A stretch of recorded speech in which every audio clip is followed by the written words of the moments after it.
الحمد لله الحمد لله نحمده ونستعينه ونستغفره ونعوذ بالله من شرور أنفسنا ومن سيئات أعمالنا من يهد الله فلا مضل له ومن يضلل فلا هادي له ونشهد أن لا إله إلا الله وحده لا شريك له ونشهد أن سيدنا وحبيبنا ومولانا محمدا عبده ورسوله الذي أرسله بالحق بشيرا ونذيرا وداعيا إلى الله بإذنه وسراجا منيرا فقد قال الله تعالى في كلامه المجيد وفرقانه الحميد أعوذ بالله من الشيطان الرجيم بسم الله الرحمن الرحيم إن الله وملائكته يصلون على النبي يا أيها الذين آمنوا صلوا عليه وسلموا تسليما اللهم سيدنا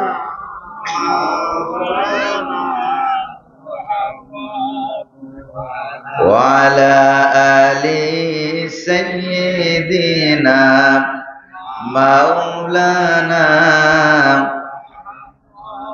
খুব মহব্বতের সাথে প্রাণ খুলে অন্তরের অন্তঃস্থল থেকে সকলে পড়ুন আল্লাহুম্মা সাল্লি আলা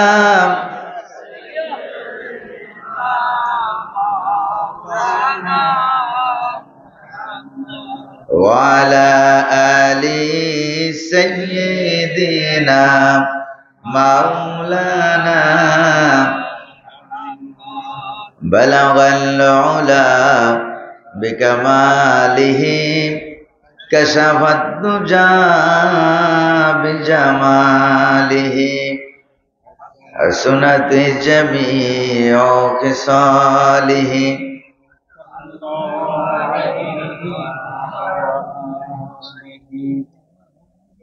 गफ्फर बख्श दे तो अगर आप इशारा करते मेरा जहाज आसिया तूफान से पर होता बलगल नौला बिकमालिही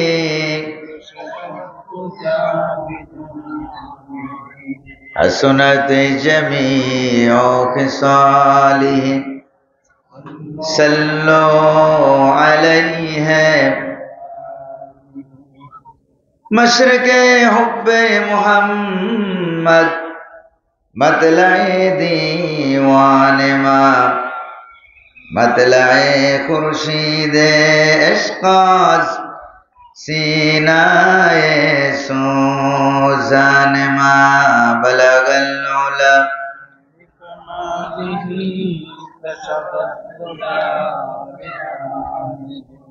हसनत जमीअ खिसालिही सल्लु अलैहि व आलिहि বাংলাদেশের ঐতিহ্যবাহী সুনামধন্য জেলা বিবাড়িয়া জেলার বিজয়নগর উপজেলাধীন আজকের এই শ্রীপুর ভুইয়াবাড়ি এলাকাবাসী কর্তৃক আয়োজিত আজকের এই বার্ষিক ওয়াজ মাহফিলের সম্মানিত সভাপতি, সম্মানিত পরিচালক, আজকের মাহফিলে যিনি আমি আসার আগে বয়ান পেশ করলেন হযরতুল আল্লাম মাওলানা মতিউর রহমান ফারুকী হুজুরকে আসেন, কেমন আছেন? আজকের মাহফিলে আলোচনা পেশ করেছেন মাওলানা আবু সাইদ সরকার, মাওলানা বুরহানুদ্দিন খান, মাওলানা আবুল কালাম আজাদ, হাফেজ মাওলানা মোহাম্মদ ইসমাইল, মাওলানা মুফতি আমিনুল ইসলাম, হাফেজ মোহাম্মদ ফারুক আলোচনা পেশ করেছেন। আজকের মাহফিলের সম্মানিত সভাপতি যারা মাহফিলে আগে হইতো তাদেরকে দেখলে চেনা যাইতো না হিন্দু নাকি মুসলমান, যারা বলেন ঠিক কিনা? 5ই আগস্টের আগে যারা মাহফিলের সভাপতি হইতো, ওরে সভাপতি না দিলে মাহফিল হবে না। এরকম কি আপনাদের এলাকায় এরকম ছিল নাকি ছিল না? কথা কন না কেন, ভয় পাইতেছেন মনে হয়। এরকম ছিল নাকি ছিল না?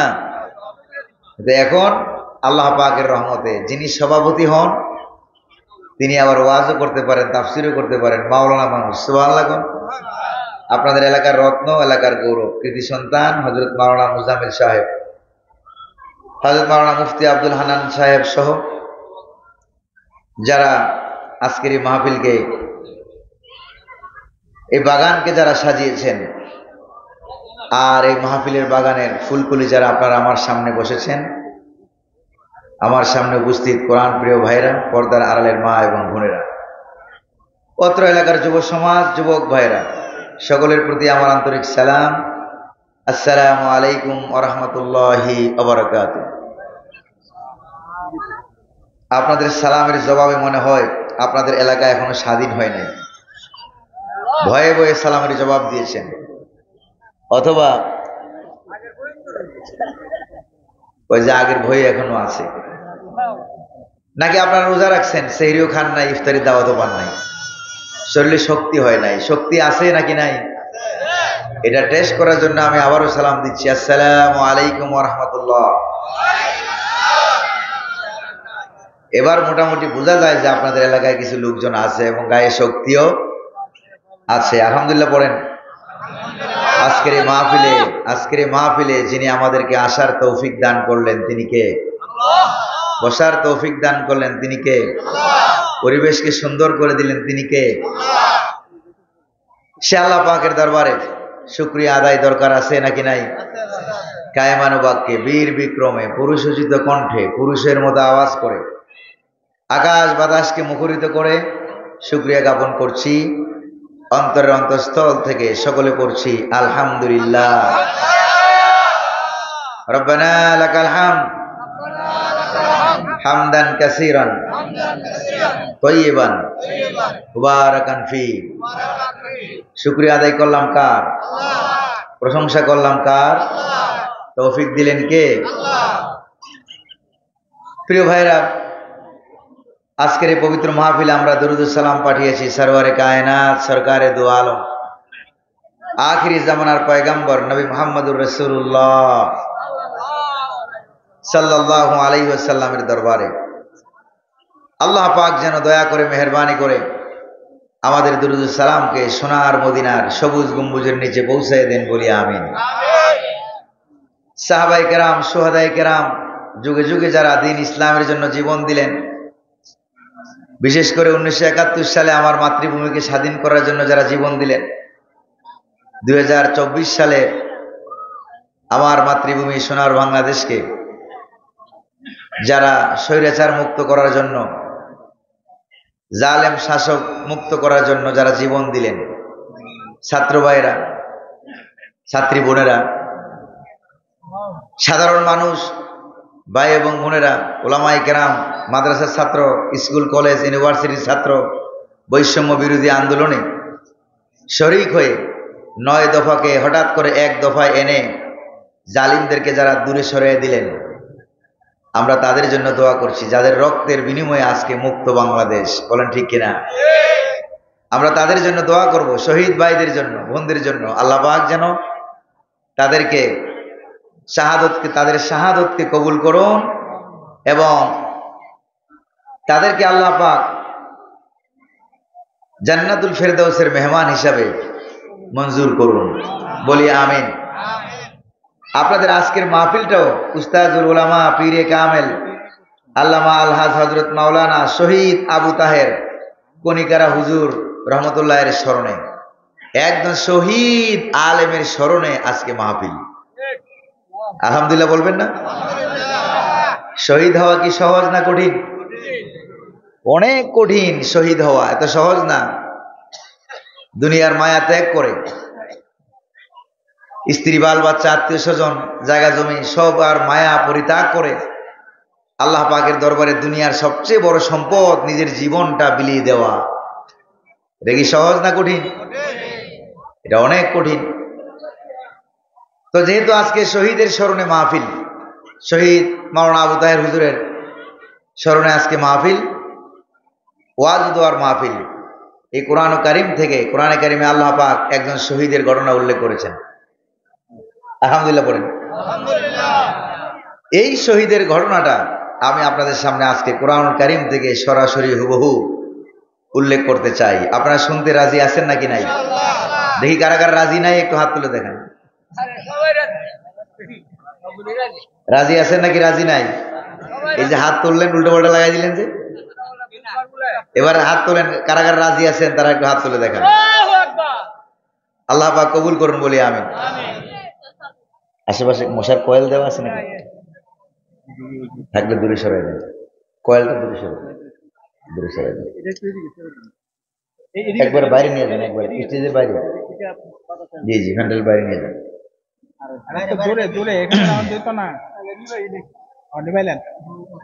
প্রিয় ভাইরা, মহাগ্রন্থ পবিত্র আল কোরআন কারীম থেকে আমরা ওই শহীদের একটা ঘটনা আছে, সেখানে কোরআন কারীম থেকে ডাইরেক্ট আমরা ওয়াজ শুনবো। আগে আমরা বহুত ইনডাইরেক্ট কথা আমরা বলছি, ঠিক না বলেন?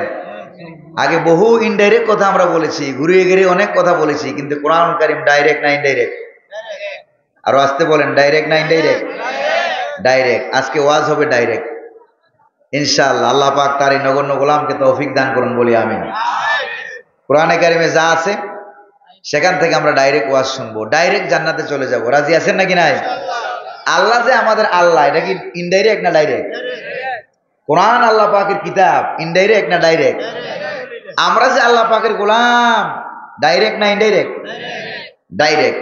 এই জন্য আজকে ওয়াজও হবে ডাইরেক্ট, আলোচনা হবে ডাইরেক্ট। ওমা তৌফিকি ইল্লা বিল্লাহ। বিতাড়িত মরদুদ শয়তানের ওয়াসওয়াসা থেকে পানাহ চাই কার কাছে?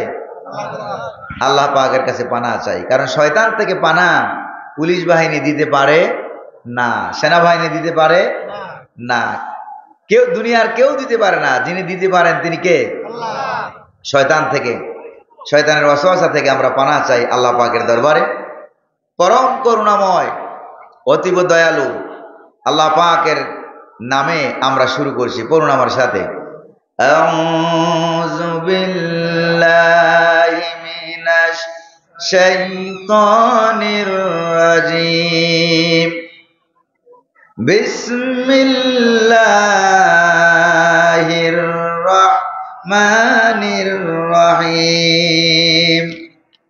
واضرب لهم مثلا أصحاب القرية إذ جاءها المرسلون إذ أرسلنا إليهم اثنين فكذبوهما فعززنا بثالث فقالوا إنا إليكم মুরসালুন।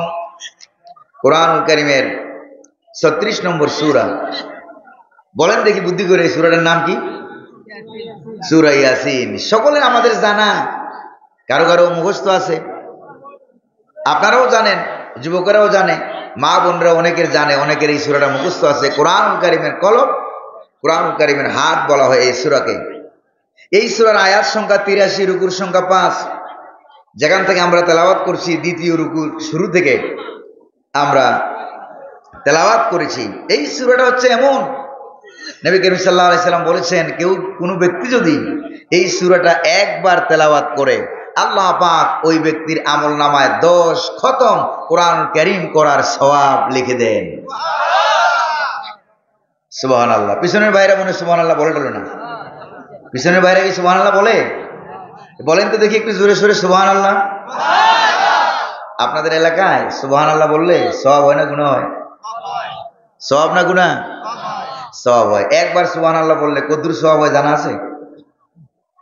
আকাশ এবং জমিনের মাঝখানে তামলাউ মা বাইনাস সামাই ওয়াল আরদ, আকাশ এবং জমিনের মাঝখানে ফাঁকা জায়গা যদ্দূর, একবার সুবহানাল্লাহ বললে সওয়াব হয় তদ্দূর। আবার বলেন সুবহানাল্লাহ। এই ওয়াজ যখন এক মাহফিলে করছিলাম, এক মুরব্বী বসা ছিল। এখন তো মুরব্বী বলতেও একটু ভয় লাগে, কারণ মুরব্বীটাও এখন কি হয়ে গেছে? ভাইরাল হয়ে গেছে। পোলাপাইনে ভালো জানে, মুরব্বী বললেও কি হয়ে যায়? ভাইরাল হয়ে যায়। এক মুরব্বী আসছিল পাশে বসা, মুরব্বী বলতেছে, হুজুর একবার সুবহানাল্লাহ বললাম, আকাশ এবং জমিনের মাঝখানে সব খালি জায়গা সওয়াবে ভরে গেছে। এই যে দ্বিতীয়বার আবার সুবহানাল্লাহ বললাম, ওইটার সওয়াবটা জায়গা হইবে কই? তখন আমি বললাম যে মুরব্বী এখন কি দিন না রাত? কয় যে হুজুর এখন তো রাত। তো এখন যদি রাত হয়, আমি বললাম যে তাহলে দিন গেল কই? আল্লাহ তাআলার কাছে জায়গার কোনো অভাব নাই। আকাশের মালিক কে? একটু জোরে বলেন না। আকাশের মালিক কে? জমিনের মালিক কে? আল্লাহর কাছে জায়গার কোনো অভাব। দেখেন রব্বুল আলামিন কোরআনে কারিমে কি বলছেন? আল্লাহ রব্বুল আলামিন বলেন, ওয়াস সামাআ বানাইনাহা বিআইদি ওয়া ইন্না লামুসিউন। আল্লাহ পাক বলেন, আকাশকে আমি আমার নিজের কুদরতি হাত দিয়ে বানাইছি। সুবহানাল্লাহ। ওয়া ইন্না লামুসিউন। আর এই আকাশটাকে প্রতি মুহূর্ত আমি আল্লাহ এই আকাশটাকে বড় করতেছি। সুবহানাল্লাহ বলেন না? এই যে কোরআনুল কারীম থেকে সূরা ইয়াসিন থেকে আমরা তেলাওয়াত করলাম, বলেন তো দেখি এই কোরআনুল কারীমটা যে নাজিল হয়েছে কার কাছে নাজিল হয়েছে? মুহাম্মদুর রাসূলুল্লাহ সাল্লাল্লাহু আলাইহি সাল্লামের কাছে আল্লাহ পাক এই কোরআনুল কারীম নাজিল করেছেন। সুবহানাল্লাহ বলবেন না? এই দেখেন তো একটু তাকাইয়া, এই কোরআনুল কারীম এখন আমাদের হাতে আছে কাগজে লেখা। আমাদের হাতে এই কোরআনটা এখন কাগজে লেখা আছে। এই কোরআনটা আমাদের হাতে এখন কাগজে লেখা, কিন্তু মুহাম্মদুর রাসূলুল্লাহর কাছে যখন নাজিল হয়েছিল তখন কি কোরআনটা কাগজে লেখা ছিল? যখন কাগজে লেখা ছিল, কাগজে নাজিল হয় নাই, নাজিল হয়েছে কলবে। কোন জায়গায়? কাগজে না কলবে? কলবে আল্লাহ পাক নাজিল করলেন। এমন জায়গায় আল্লাহ পাক এই কোরআনটাকে নাজিল করলেন যেখান থেকে আবু জাহেল, আবু লাহাব, উতবা, শাইবা, ওলীদ ইবনে মুগিরা, আবু জাহেলের 14 গোষ্ঠীরা যেখান থেকে চুরি করার, ডাকাতি করার, ছিনতাই করে নেওয়ার কোনো সুযোগ আল্লাহ পাক দেন নাই। সুবহানাল্লাহ বলবেন না? এখান থেকে আবু জাহেলের মাথাটা খারাপ হয়ে গেছে। আবু জাহেলের মাথা খারাপ যে মুহাম্মদুর রাসূলুল্লাহর তো কোরআন আটকানো যায় না, কারণ কোরআন কি আবু জাহেলের পক্ষে না বিপক্ষে? কোন তো আবু জাহেলের বিরুদ্ধে কোরআন। তো কোরআন তো আবু জাহেলের বিরুদ্ধে হওয়ার কারণে আবু জাহেল চায় কোরআন আটকাবে, কিন্তু এখন তো কোরআন তো আটকানো সম্ভব নয়। কোরআন আছে কলবের ভিতরে। কার কলবে? মুহাম্মদুর রাসূলুল্লাহ সাল্লাল্লাহু আলাইহি সাল্লামের কলবের ভিতরে হইলো কোরআন। তা আটকাইতে হলে মুহাম্মদুর রাসূলুল্লাহরে আটকানো লাগে। তো মুহাম্মদুর রাসূলুল্লাহ সাল্লাল্লাহু আলাইহি সাল্লাম জেলখানার ভিতরে 3 বছর 2.5 বছর ছিলেন নাকি ছিলেন না? কোরআনকে আটকানো লাগে। এজন্য মুহাম্মদুর রাসূলুল্লাহকে তারা জেলখানার ভিতরে ঢুকাই দিল কোরআনকে আটকানোর জন্য। একই কারণে আমাদের বাংলার জমিনে উলামায়ে কেরাম জেলখানার ভিতরে, এমনকি আয়না ঘরের ভিতরে ছিল নাকি ছিল না? আয়না ঘরের ভিতরে তারা আটকে রাখতে পারে নাই। 5 বছর, 10 বছর, 15 বছর পরে হলেও জালেমরা দিল্লি পালাইছে। জোরে কোন ঠিক কিনা? আরে জোরে কোন ঠিক কিনা? প্রিয় ভাইরা আমার, এখন দিল্লি থেকে মেসেজ পাঠায়। কি পাঠায়? দিল্লি থেকে মেসেজ পাঠায়, কিন্তু এই মেসেজে কোনো কাজ টাজ হবে না। এই মেসেজ কাজ হইতে আপনারা দিবেন? যদি বলেন দিবেন, প্রয়োজনে আরেকটা 71 হবে, প্রয়োজনে আরেকটা 5ই আগস্ট হবে, বাংলার জমিনে জালেমদেরকে ঢুকতে দেওয়া হবে না। আপনারা রাজি আছেন নাকি না? কারা কারা রাজি আছেন দুই হাত উঁচু করে আল্লাহকে দেখান। নারায়ে তাকবীর, নারায়ে তাকবীর। প্রিয় ভাইরা আমার, পিছনে অনেক ভাই আছেন, মাঝে মাঝে একটু ফাঁকা আছে, ফাঁকা থাকলে দেখতে একটু খারাপ লাগে। পিছনের ভাইরা একটু আগে বসতে পারবেন, যাতে করে এই ফাঁকা ফোকার ভিতরে কোন শয়তান ঢুকে আমাদেরকে ধোঁকা দিতে না পারে, আমাদেরকে অসুবিধা দিতে না পারে। এই জন্য একটু সামনে সকলে আগায় বসে আর জিকির করি, লা ইলাহা ইল্লাল্লাহ,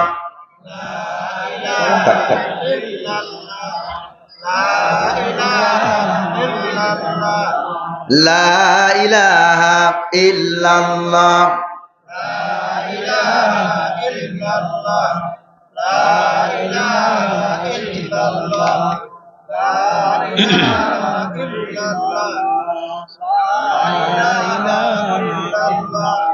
লা ইলাহা ইল্লাল্লাহু মুহাম্মাদুর রাসূলুল্লাহ সাল্লাল্লাহু আলাইহি ওয়াসাল্লাম। প্রিয় ভাইরা আমার, কোরআনে কারিমে সূরা ইয়াসিনের ভিতরে আল্লাহ পাক এমন একজন লোকের কথা বর্ণনা করেছেন, শহীদ যিনি হয়েছিলেন ইসলাম কায়েম করার জন্য। সুবহানাল্লাহ বলবেন না? এই শহীদকে শহীদ হওয়ার আগে আল্লাহ পাক তাকে জান্নাত দেখাই দিয়েছেন। যারাই শহীদ হয়, শহীদদেরকে আল্লাহ পাক মৃত্যুর আগে আগে জান্নাত দেখাই দেয়। 7 আকাশের দরজা খুলে আল্লাহ পাক তাদেরকে জান্নাত দেখাই দেয়। সুবহানাল্লাহ কোন? আমরা আপনারা কি মৃত্যুর আগে আগে জান্নাত দেখতে চাই? আমরা কি বেহেশত দেখতে চাই? আল্লাহ আমাদেরকে দেখার তৌফিক দান করুন, বলি আমিন। প্রিয় ভাইরা আমার, এই শহীদ যারা হয় তাদের সম্পর্কে আল্লাহ সুবহানাহু ওয়া তাআলা সূরা ইয়াসিনের ভিতরে এই শহীদের ঘটনা অবতীর্ণ করার মাধ্যমে আল্লাহ পাক সূরা ইয়াসিনের শান, মান, মর্যাদা, ইজ্জত, দাম অনেক বাড়িয়ে দিয়েছেন। সুবহানাল্লাহ। কারণ কোরআনে কারিমে অন্য কোন সূরা কি আছে যে একবার তেলাওয়াত করলে 10 খতম কোরআন শরীফের সওয়াব হয়? এরকম সূরা কয়টা? একটা। তার মানে শহীদ আছে যেখানে, অতিরিক্ত সওয়াব আছে সেখানে। এই শহীদটা যে হয়েছিল তার ঘটনাটা হলো এরকম। ঘটনা শুনতেছেন আপনারা? ঘটনাটা হচ্ছিল এরকম, হযরত ঈসা আলাইহিস সালামের জমানায় আজ থেকে প্রায় কয়েক হাজার বছর আগে ঈসা আলাইহিস সালাম তিনি বসবাস করতেন ফিলিস্তিন এলাকায়। সেই এলাকায় যে ফিলিস্তিনের যে মসজিদটা এখন দখল করে রেখেছে ইহুদিরা, খ্রিস্টানেরা, কারা? কাফেররা, বেদিনেরা, ইহুদিরা এটা দখল করে রেখেছে। ঈসা আলাইহিস সালাম বসবাস করতেন সেই এলাকায়। সেই এলাকা থেকে তিনি সিরিয়ার এলাকায় অ্যান্টাকিয়া নামক একটা শহর আছে, সেখানে তিনি পাঠিয়ে দিলেন 2 জন ঈসা আলাইহিস সালামের পক্ষ থেকে 2 জন নবী, 2 জন রাসূল তিনি পাঠিয়ে দিলেন। তোমরা যাও, যে দাওয়াত দিবা কার? দাওয়াত দিবা কার? তবে শোনো, দাওয়াত যে আল্লাহর পক্ষ থেকে দিবা, দাওয়াত দেওয়ার আগে দুনিয়ার কারো কাছ থেকে অনুমতি নেওয়া লাগে না। কারণ জমিন কার? আকাশ কার? অনুমতি কার? আল্লাহ পাকের। এমন কোন হাদিস কি আপনারা শুনছেন যে মুহাম্মদ সাল্লাল্লাহু আলাইহি সাল্লাম কোরআনের দাওয়াত দিয়েছেন, দাওয়াত দেওয়ার আগে আবু জাহেলের কাছ থেকে অনুমতি প্রার্থনা করেছিলেন? এমন কোন হাদিস আপনাদের জানা আছে? ফেরাউনের কাছ থেকে মুসা আলাইহিস সালাম অনুমতি নিয়েছেন? নেন নাই। নমরুদ এর কাছ থেকে ইব্রাহিম আলাইহিস সালাম অনুমতি নিয়েছেন? অনুমতি নেন নাই। কারণ নবীরা অনুমতি প্রাপ্ত হয়েছেন কার কাছ থেকে? আল্লাহর কাছ থেকে। আল্লাহর জমিনে আল্লাহর কোরআনের দাওয়াত হবে, সেখানে দুনিয়ার কোনো মানুষের কাছ থেকে, কোনো মেম্বার, কোনো চেয়ারম্যান, কোনো এমপি, কোনো মন্ত্রী, তাদের কাছ থেকে অনুমতিপত্র নেওয়ার কোনো প্রয়োজন নাই। কোন পয়গম্বর অনুমতি নেন নাই। কিন্তু আমরা বিগত 15 বছর অনুমতি লাগছে নাকি লাগে নাই? জোরে বন্যা লাগেছে নাকি লাগে নাই? যারা কোরআনুল কারীমের অনুমতি দেও নাই, এমনকি শহীদ আল্লামা দেলোয়ার হোসেন সাঈদী রহমাতুল্লাহ আলাইহি, নাম শুনেননি আপনারা? উনার মাহফিল পর্যন্ত তারা বন্ধ করে দিয়েছে, অনুমতি দেয় নাই। কিন্তু কালের আবর্তনে, যুগের চাকা ঘুরে এসে যারা কোরআনকে আল্লাহর জমিনে অনুমতি দেয় নাই, আল্লাহ পাক এমন ভাবে চাক্কা ঘুরিয়ে দিয়েছেন, যে তাদের বর্তমানে দেশে থাকার অনুমতি নাই। জোরে বলেন ঠিক কিনা? প্রিয় ভাইরা আমার, এই চাকা ঘুরাই তিনি কে? আল্লাহ পাক। এই দুইজন রাসূল চলে গেলেন সিরিয়া গিয়ে দাওয়াত প্রদান করবেন। অনুমতি নিল কার? সিরিয়ার শহরে ঢুকতেছেন, ঢুকতেই দেখে একটা গরিব মানুষ, কারণ ইসলাম আগে গ্রহণ করছে ধনীরা না গরিবেরা? যেরকম না কারা? গরিবেরাই আগে ইসলাম গ্রহণ করেছে। কারণ গরিবরা, গরিব মানুষ, অসহায় মানুষ। এই যে 24 সালে আবার বাংলাদেশ নতুন করে স্বাধীন হলো, সেখানে সবচেয়ে বেশি অংশগ্রহণ করেছে ধনীরা না গরিবেরা?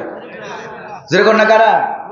গরিবেরা। কারণ অন্যায়, জুলুম, অবিচার গরিবদের প্রতি বেশি করা হয়েছিল। জোরে বলেন ঠিক কিনা? শোষণ, শাসনের নামে জায়গায় জায়গায় শোষণ, তারপরে জায়গায় জায়গায় অসহায় মানুষদের উপরে ট্যাক্স বসাইয়া বসাইয়া জোর জুলুম করে, জবরদস্তি করে যারা এই কাজ করেছিল, আল্লাহ পাক তাদেরকে এই দেশে থাকতে দেন নাই। শহীদ আল্লামা দেলাওয়ার হোসেন সাঈদী রহমাতুল্লাহ আলাইহি তিনি বলেছিলেন, কোরআনের মাহফিলে অনুমতি দেও না, বাধা প্রদান করো, আমাদেরকে দেশে থাকতে দেও না। কোরআনের কথা বললেই মৌলবাদী, কোরআনের কথা বললেই রাজাকার, কোরআনের কথা বললেই দেশ বিরোধী, স্বাধীনতা বিরোধী, এগুলি আর বর্তমানে মানুষে খায়টায় না। যেরকম ঠিক কিনা? এই কাম যে করা হয়েছে, এই যে বলা হয়েছে, তিনি বলেছিলেন যে এমন সময় আসবে ইন্দুরের গর্ত পাবা না পালাবার জন্য। এমন সময় আসছে নাকি আসে নাই? আসছে নাকি আসে নাই? এসেছে। যারা বিচারের নামে ফাঁসির রায়, প্রহসনের রায় যারা দিয়েছিল, তারা আজকে কোথায়? তারা আজকে নাই। কেউ আছে জেলখানায়, কেউ আছে পলাতক, ইন্দুরের গর্ত খুঁজে পায় নাই। বলেন ঠিক কিনা? তারপরে একটারে দেখলাম পোলা পায়, একটারে ধরছে, দেখছেন আপনারা? একটারে ধরছে ওই জঙ্গলের ভিতরে কলা পাতা বিছাইয়া, সে পাগলা শুয়ে আছে কলা পাতা বিছাইয়া, দেশে শোয়ার কোনো জায়গা টাগা। এরপরে যখন জেলখানায় ভিতরে আদালতে উঠাবে, তখন দেখলাম আরেকটা ছেলে গিয়া পিছন দিক দিয়া মারছে কি, জায়গা মতো একটা কি মারছে, একটা শট মারছে। এবার সে বলতেছে, ওরা আমারে মারবে ভালো কথা, কিন্তু ওই জায়গায় মারবে কেন? যেরকম ঠিক কিনা? তোমরা তো ওই জায়গায়ও বাদ দেও নাই, সব জায়গায় মেরে মেরে আয়নাগরের মতো জায়গায় মানুষদেরকে রেখে মেরে মেরে হাড্ডি গুড্ডি সহ তোমরা গুম করেছো, গায়েব করেছো। যেরকম ঠিক কিনা? এই জন্য তোমাদেরকে আর জাতিরা দেখতে চায় না। প্রিয় ভাইরা আমার, ঈসা আলাইহিস সালামের পক্ষ থেকে রাসূল পাঠাইছিল কয়জন বন্ধু? আরো যেরকম না কয়জন? 2 জন রাসূল পাঠাইছে। আপনারা একটু হা হু করেন, তাহলে আমি বুঝতে পারবো যে আপনারা আমার কথাগুলো বুঝতেছেন। ডাইরেক্ট কোরআন থেকে কথা বলছি। আপনারা রাগটা করছেন না তো? আবার রাগটা করছেন না তো ভাইরা? 2 জন রাসূল চলে গেলেন, যাই দেখে একটা গরিব মানুষ কাঠের কাজ করে, গাছ কাটে, গাছ ছিঁড়ে, তার ওই গাছের কাঠ দিয়ে সে বিভিন্ন ধরনের চেয়ার, টেবিল, টুল, ওই যে ফার্নিচার, এগুলি তৈরি করে। গরিব মানুষ। 2 জন পয়গম্বর মনে মনে ভাবলেন, আসলে তো সব যুগে নবীরা গরিব মানুষদেরকে আগে দাওয়াত দিয়েছে, গরিব মানুষরাই আগে ইসলাম কবুল করেছে। ইসলামের ক্ষেত্রে গরিবরা আগে, জান্নাতে যাওয়ার ক্ষেত্রে গরিবরা আগে। তো কাজেই এই গরিব মানুষের একটু দাওয়াত দেই। গরিব মানুষের কাছে দাওয়াত দিতে গিয়ে বলেন যে, ভাই কেমন আছেন, কি অবস্থা, তো আপনার ধর্ম কি? কই যে আমার ধর্ম হলো মূর্তি পূজা করা। কই যে এই যে দেখো পাশে একটা মূর্তি আছে, এই মূর্তি পূজা আমি করি প্রায় 50 বছর 60 বছর। এই মূর্তি পূজা করো? কই যে হ্যাঁ। তো তাকাই দেখো আমার শরীরে কুষ্ঠরোগে আক্রান্ত, 50-60 বছর। এরপরে কত মূর্তিটার পূজা করলাম, কত দুধ কলা খাওয়াইলাম, মূর্তি এগুলি খায়? মূর্তি এগুলি খায়? খায় না। নিজে মূর্তি বানায়, আবার নিজে এটার পূজা করে। আকল আছে না বেআকল? আকল বলতে কিছু জিনিস নাই। এরপরে কয় যে আমি 50-60 বছর এই মূর্তিটার পূজা করি, কিন্তু এই মূর্তি আমার রূপ ভালো করতে পারে নাই। কতবার বললাম আমার রূপ ভালো করতে পারে নাই। এবার 2 জন রাসূল বললেন, আমাদের কাছে একটা কালেমা আছে, লা ইলাহা ইল্লাল্লাহ। এই কালেমা যদি গ্রহণ করো, আমরা দোয়া করব কার কাছে? আল্লাহ তাআলার কাছে দোয়া করব, আল্লাহ পাক তোমার এই কুষ্ঠরোগ ভালো বানাই দিবেন। কয় তাই নাকি? কইছে হ্যাঁ। কয় তাহলে আর দেরি করব না, আমি তাওহীদের সেই কালেমার দীক্ষা আমি গ্রহণ করতে চাই, তোমরা আমারে পড়াইয়া দাও সেই তাওহীদের কালেমা। এবার নবীরা বললেন তাহলে তুমি পড়ো লা ইলাহা ইল্লাল্লাহু ঈসা রূহুল্লাহ। যেই কালেমা পড়লো, দুইজন পয়গম্বর দোয়া করলেন যে আল্লাহ এই কাঠমিস্ত্রির রূপ ভালো করে দাও। কারণ ঈসা আলাইহিস সালাম আল্লাহ পাকের পক্ষ থেকে অনুমতি নিয়ে আসছিলেন, এই দুইজন পয়গম্বরকে পাঠিয়ে দিলেন। কুষ্ঠ রোগীর গায়ে হাত বুলাইলে কুষ্ঠরোগ ভালো হয়ে যায়, টাক মাথায় হাত বুলাইলে টাক মাথা দিয়ে চুল গজায়। সুবহানাল্লাহ কোন। মরা মানুষকে কুম বিইজনিল্লাহ বলে ডাক দিলে মরা মানুষ জিন্দা হয়ে যায়। সুবহানাল্লাহ কইবেন না? দুইজন পয়গম্বর হাত দোয়া করতে হাতও নামাইতে পারেন নাই, তাকাইয়া দেখে ওই কাঠমিস্ত্রির শরীরের এই যে পচা গলা 50-60 বছরের কুষ্ঠরোগ ভালো হয়ে গেছে। এবার কাঠমিস্ত্রির মেজাজ খারাপ হয়েছে, কই এত 50 বছর মূর্তি তোর পূজা করলাম, আমারে ভালো বানাইতে পারলি না। মেজাজটা খারাপ হয়ে গেল, যে দৌড় মাইরা ঠেঙ্গে ধরে মারলো এক আশা। তুই কি একটা খোদা না একটা বেহুদা? তুই তো আমার রোগ ভালো করতে পারে নাই। মানলো একটা আসার। প্রিয় ভাইরা আমার, আমার দেশে কিছু কিছু মানুষ এই মূর্তি সংস্কৃতি, মুসলমান নামে হিন্দুরা তাদের মূর্তি পূজা করার জন্য তাদের মন্দিরে হাজারো মূর্তি রাখলেও আমাদের কোনো অসুবিধা নাই। কিন্তু মুসলমান নামে আপনি জায়গায় জায়গায় মূর্তি, আহারে মূর্তি নাম দিছে ভাস্কর্য। নাম দিছে কি? ভাস্কর্য। আচ্ছা ভাস্কর্য মূর্তি নাকি মূর্তি না কোন? তো তোমরা এই মূর্তিকে চিনতে ভুল করেছ। এখন দেখো পোলাপাইনে কিরকম ভাবে গলায় রশি লাগাই নামায়, এখন ঠিক কিনা? কিন্তু আমার দেশের কুকুরগুলো কুত্তাগুলো মূর্তি চিনতে ভুল করে না, যেরকম ঠিক কিনা? কুত্তা ভুল করে? কুত্তায় মূর্তি চিনতে ভুল করে না, কুত্তায় কিন্তু সেলুট দেয়। হাত দিয়ে না ঠ্যাং দিয়া? ঠ্যাং দিয়া মূর্তি দেখলেই সেলুট মারে। একটা হাদিস মনে পড়ে গেল, হাদিসটা শোনাই দেই। নবী করিম সাল্লাল্লাহু আলাইহি সাল্লামের কাছে এক যুবক একটা ভাঙ্গা মূর্তি নিয়ে কাঁধে নিয়ে হুজুরের দরবারে এসে হাজির। হুজুর জিজ্ঞেস করলেন, মিয়া তোমার মূর্তিটা ভাঙ্গা কেন? কই যে হুজুর এইটা হলো আমার খোদা, এই খোদাকে আমি সব সময় সাথে রাখি, না জানি কোন সময় কোন বিপদে পড়ি, এই জন্য খোদারে আমি সাথে রাখি। তো হঠাৎ করে রাস্তা দিয়ে পথিমধ্যে চলতেছি, আমার পেটে চাপ এলো, প্রকৃতির ডাক এলো, বাথরুমে যাওয়ার প্রয়োজন হলো। তো রাস্তার ভিতরে মনে মনে ভাবলাম, এই নাপাক জায়গায় খোদারে নিয়ে যাওয়া তো ঠিক হবে না। খোদারে রাস্তার উপরে রেখে গেলাম কাম সারতে। কাম সেরে এসে দেখি আমার কাম সারা, খোদার কামও সারা। একবারে খোদার মাথা থেকে ঠ্যাং পর্যন্ত পুরো শরীর ভিজা। সর্বনাশ। মনে মনে ভাবলাম, ইয়া রাসূলুল্লাহ, মনে মনে ভাবলাম খোদার শরীর ভিজা, অবশ্যই কোনো বরকতের পানি টানি হবে। কাছে গেলাম, খোদার শরীরে হাত মাখাইয়া নিজের জিহ্বা লাগাইয়া চাটলাম। চাইটা দেখি সর্বনাশ, এত দুর্গন্ধ! ছি, বরকতের পানি এত দুর্গন্ধ হবে কেন? সন্দেহ লাগলো। এদিক সেদিক তাকালাম, তাকাইয়া দেখি একটা কুকুর হেঁটে যাচ্ছে, তার নিচের থেকে টপ টপ করে কি পড়তেছে। ইয়া রাসূলুল্লাহ, মেজাজটা বড় খারাপ হয়ে গেল। তুই আমার আপদ বিপদ থেকে বাঁচাবি, তুই তো নিজের এই কুত্তার পেশাব থেকে বাঁচাইতে পারলি না। তুই কি একটা খোদা নাকি একটা বেহুদা? হুজুর, মেজাজটা খারাপ হয়ে গেল, ঠ্যাং ধরে মারলাম এক আশা। খোদা ভাঙ্গা গুড়া, এই ভাঙ্গা খোদা নিয়ে আপনার দরবারে হাজির হয়ে গেছি। হাদিস শরীফে আসছে, নবী মুহাম্মদ সাল্লাল্লাহু আলাইহি ওয়াসাল্লাম জীবনে কয়েকবার এরকম দন্ত মুবারক বিকশিত হয়ে গেছিল, অট্ট হাসি হেসেছিলেন। হুজুর সাল্লাল্লাহু আলাইহি ওয়াসাল্লাম ওই যুবকের কাম দেখিয়া হাসতেছিলেন। সুবহানাল্লাহ কর না। নবী জিজ্ঞেস করলেন, যুবক কেন এসেছো আমার কাছে? যুবক বলল, ইয়া রাসূলুল্লাহ, এই মূর্তিগুলোর অক্ষমতা, দুর্বলতা আর অসারতা, ওরা যে কোনো কাম করতে পারে না, এটা আমার কাছে ধরা পড়ে গেছে। হুজুর বললেন, কি চাও তাহলে আমার কাছে? যুবক বলল, হুজুর আমার কাছে যেহেতু ধরাই পড়ে গেছে। আমি আর অমুসলিম থাকতে চাই না, মুশরিক থাকতে চাই না, আমি তাওহীদের দীক্ষা এবং শিক্ষা আপনার কাছ থেকে নিতে চাই।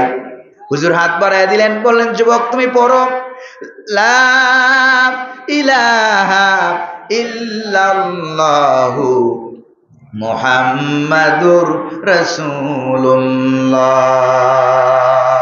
সাল্লাল্লাহু আলাইহি ওয়াসাল্লাম। প্রিয় ভাইরা আমার, তাহলে কুত্তায় মূর্তি চিনে?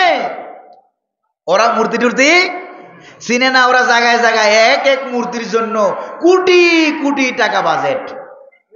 যেরকম ঠিক কিনা? মূর্তি যদি কথা বলতে পারতো, এই ভাস্কর্য যদি কথা বলতে পারতো, তাহলে বলতো যে আমার জন্য খরচ হয়েছে 2.5 লক্ষ টাকা, আর এরা আমার জন্য নিচে 250 কোটি টাকা। যেটা বলেন ঠিক কিনা? বিশ্বকবি, কবি সম্রাট ডক্টর আল্লামা ইকবাল রহমতুল্লাহ আলাইহি কি সুন্দর করেই না তিনি বলেছেন, বুঝছে গান উঠ গায়েব বাকি জু রহে ভূতগর হ্যাঁ, বুঝছে গান উঠ গায়েব বাকি জু রহে ভূতগর হ্যাঁ, था बेराहिम पेदर और पेसर आजर है। মূর্তি বিনাশকারী যারা ছিল তারা বিদায় হয়ে গেছে। এখন যারা বেঁচে আছে ছিল তারা ছিল মূর্তি নির্মাণকারী। যেরকম ঠিক কিনা? সেই কালে আজর ব্রাহ্মণের ছেলের ইব্রাহিম এসে মূর্তি ভাঙতো, আর আজ ইব্রাহিমী পরিচয়ে এসে মূর্তি নির্মাণকারী আজর ঠাকুরদের পয়দা হইতেছে। যেরকম ঠিক কিনা? প্রিয় ভাইরা আমার, এই সমস্ত লোকদেরকে আল্লাহ পাক সরাইয়া দিয়েছেন। জাতির পিতা আমাদের উপরে চাপাই দেওয়া হয়েছে। যেরকম ঠিক কিনা? জাতির পিতা কি চাপাই দেওয়া যায়? জাতির পিতা কি চাপাই দেওয়া যায়? জাতির পিতা কে বানায়? তোমরা যাকে জাতির পিতা আমাদের উপরে চাপিয়ে দিয়েছো, ওই জাতির পিতা ইসলামের কাছে, আর ইসলাম যিনি বানাইছেন সে আল্লাহ পাকের কাছে জুতার ফিতার দামও নাই। যেরকম ঠিক কিনা? জাতির পিতা কে বানায়? যেরকম না কে বানায়? ইব্রাহিম আলাইহিস সালাম হচ্ছেন জাতির পিতা।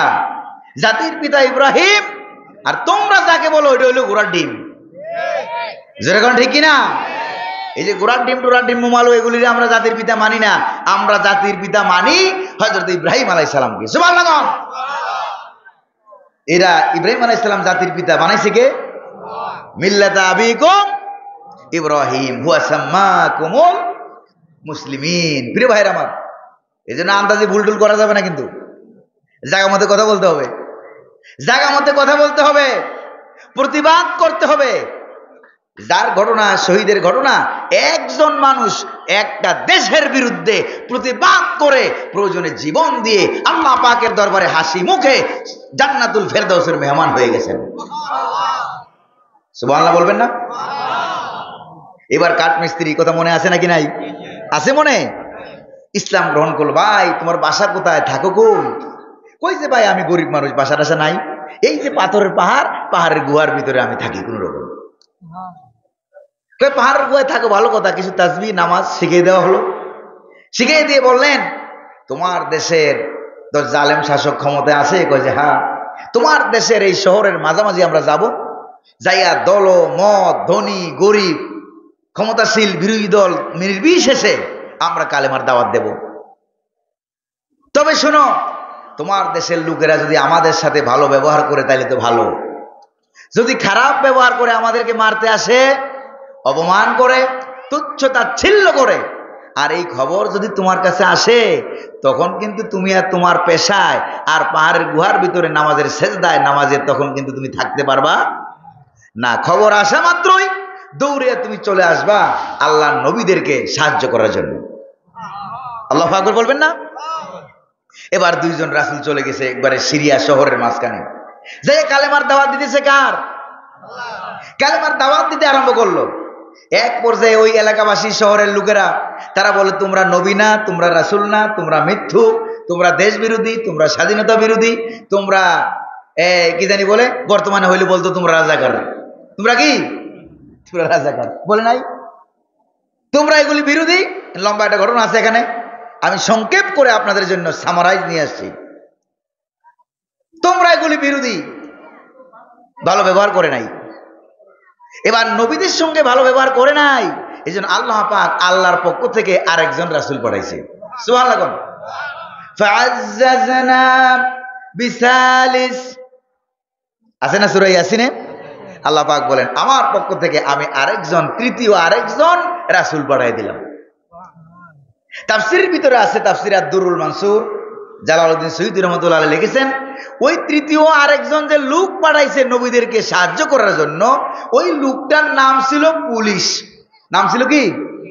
এই যে আমার দেশে পুলিশ বাহিনী আছে না, পৃথিবীর বিভিন্ন দেশে, আমেরিকা বলেন, ইউরোপ বলেন, সৌদি আরব বলেন, সব জায়গায় কিন্তু একই নাম পুলিশ। আমেরিকাও পুলিশ, বাংলাদেশেও, ইন্ডিয়াতেও, পাকিস্তানেও, সৌদি আরবেও পুলিশ। তার মানে পুলিশ বাহিনীর কামটা ছিল কি জানেন? নবীদেরকে সাহায্য করা। তার মানে এই পৃথিবীতে পুলিশের জন্মই হয়েছে ইসলামকে সাহায্য করার জন্য, নবীদেরকে সাহায্য করার জন্য। আর একদল জালেম শাসক এসে আমার দেশের মাতৃভূমি প্রেমিক পুলিশদেরকে, তারা নবীদের বিরুদ্ধে, ইসলামের বিরুদ্ধে, সরল মনা জনগণের বিরুদ্ধে লেলিয়ে দিয়েছিল। যেরকম ঠিক কিনা? তাদেরকে আল্লাহ পাক এই ছোটখাটো ফেরাউন যারা হয়েছিল, ফেরাউনের যেই দশা, তাদেরও এই দশা আল্লাহ পাক করে ছেড়েছেন। আরো সামনে আসতেছে দশা, যতই জবান খুলবে ততই দশা খারাপ হবে। জোরে বলেন ঠিক কিনা? আল্লাহ আমাদেরকে বুঝার তৌফিক দান করুন, বলি আমিন। প্রিয় ভাইরা আমার, এবার নবী হইল দুইজন, পুলিশ একজন। কয়জন হলো? তিনজন। এবার দেখেন আল্লাহ রাব্বুল আলামিন কি বলছেন, দেখেন। এবার এলাকাবাসী বলল তোমরা মিথ্যুক, তোমরা নবী নাও। নবীরা বলল ওয়ামা আলাইনা ইল্লাল বালাগুল মুবিন। সুবহানাল্লাহ বলবেন না? এই যে আয়াত তেলাওয়াত করলাম, এই আয়াতেরই মোল্লার, আয়াত কি মোল্লার না আল্লাহর? আরো জোরে কোন কার? আল্লাহ পাকের আয়াত। প্রিয় ভাইরা আমার, নবীরা এবার বলল আমাদের কাজ হলো দাওয়াত দিয়ে যাওয়া, তোমরা কালেমা গ্রহণ করতেও পারো, নাও গ্রহণ করতে পারো। গ্রহণ করলে জান্নাত পাবা, ভালো জায়গা পাবা, দুনিয়া শান্তি হবে, পরকালে জান্নাত পাবা। কারণ দুনিয়া আমাদের চিরস্থায়ী কোনো থাকার জায়গা নয়। আর যদি কালেমার দাওয়াত গ্রহণ না করো তাহলে জান্নাতে যাওয়া লাগবে। নবীরা এই কথা বলে চলে যাচ্ছিল। কারা? নবীরা এই কথা বলে চলে যাচ্ছিল, তখন তারা ব্যারিকেড দিল যে না, যেতে দেওয়া হবে না। তোমাদের নিয়ে সন্দেহ হয়, তোমরা আমাদের দেশে একটা চেঞ্জ করবা, তোমাদের কারণে আমাদের অনেক ক্ষতি হবে, আমাদের উন্নতি বন্ধ হয়ে যাবে তোমাদের কারণে। নাউজুবিল্লাহ বলবেন না? নবীদেরকে তারা ব্যারিকেড দিল। আর কি বলল দেখেন কি বলছে, ক্বালু ইন্না তাতায়্যারনা বিকুম লা ইল্লাম তানতাহু লানারজুমান্নাকুম ওয়ালা ইয়ামাসসান্নাকুম মিন্না আযাবুন আলীম। তারা বলল, তারা কি বলল? যে নবীরা তোমাদেরকে আমরা বড় কুলক্ষণ মনে করি। যেরকম নাউজুবিল্লাহ। আচ্ছা, কোন নবীরা কি কোনো কুলক্ষণ হতে পারে? তোমাদেরকে আমরা কুলক্ষণ মনে করি, তোমাদের কারণে আমাদের দেশ পিছিয়ে যাচ্ছে। তোমাদেরকে যদি এই কালেমার দাওয়াত বন্ধ না করো, তোমাদেরকে আমরা জেলখানায় ঢুকাবো, তোমাদেরকে আমরা পাথর মেরে মেরে ফেলবো, তোমাদেরকে আমরা ফাঁসির কাস্টে ঝুলিয়ে দেবো, তোমাদেরকে আমরা প্রয়োজনে আয়নাঘরের মধ্যে নিয়ে ঢুকিয়ে রাখবো। কোরআনে আছে নাকি নাই? প্রয়োজনে তোমাদেরকে আয়নাঘরের মধ্যে নিয়ে ঢুকিয়ে রাখবো। বর্তমান যুগমানা হইলে এই কথা বলতো। ওরা বলছে আয়নাঘর বলতে কোনো কিছু নাই। বলছে না? বলে নাই? যেরকম বলছে না? বলে নাই? কিন্তু দেশ স্বাধীন হওয়ার পর পর আয়নাঘর বলতে কিছু আছে নাকি নাই, গোটা দেশের জনগণ, গোটা পৃথিবী, গোটা দুনিয়া জানতে পেরেছে না জানে নাই? কিছু আছে নাকি নাই? আছে। প্রিয় ভাইরা আমার, এরপরে নবীরা এবার প্রতিবাদ করলো, তায়রুকুম মাকুম আইন যুকরিতুম বাল আনতুম কওমুম মুসরিফুন। আমরা কুলক্ষণ না, বরং তোমরাই কুলক্ষণ। তোমাদের কারণে তোমরা নবী মানো না, এই জন্য আকাশ থেকে বৃষ্টি বন্ধ হয়ে গেছে। তোমরা নবী মানো না, ইসলাম মানো না, আল্লাহ মানো না, দিন মানো না, ধর্ম মানো না।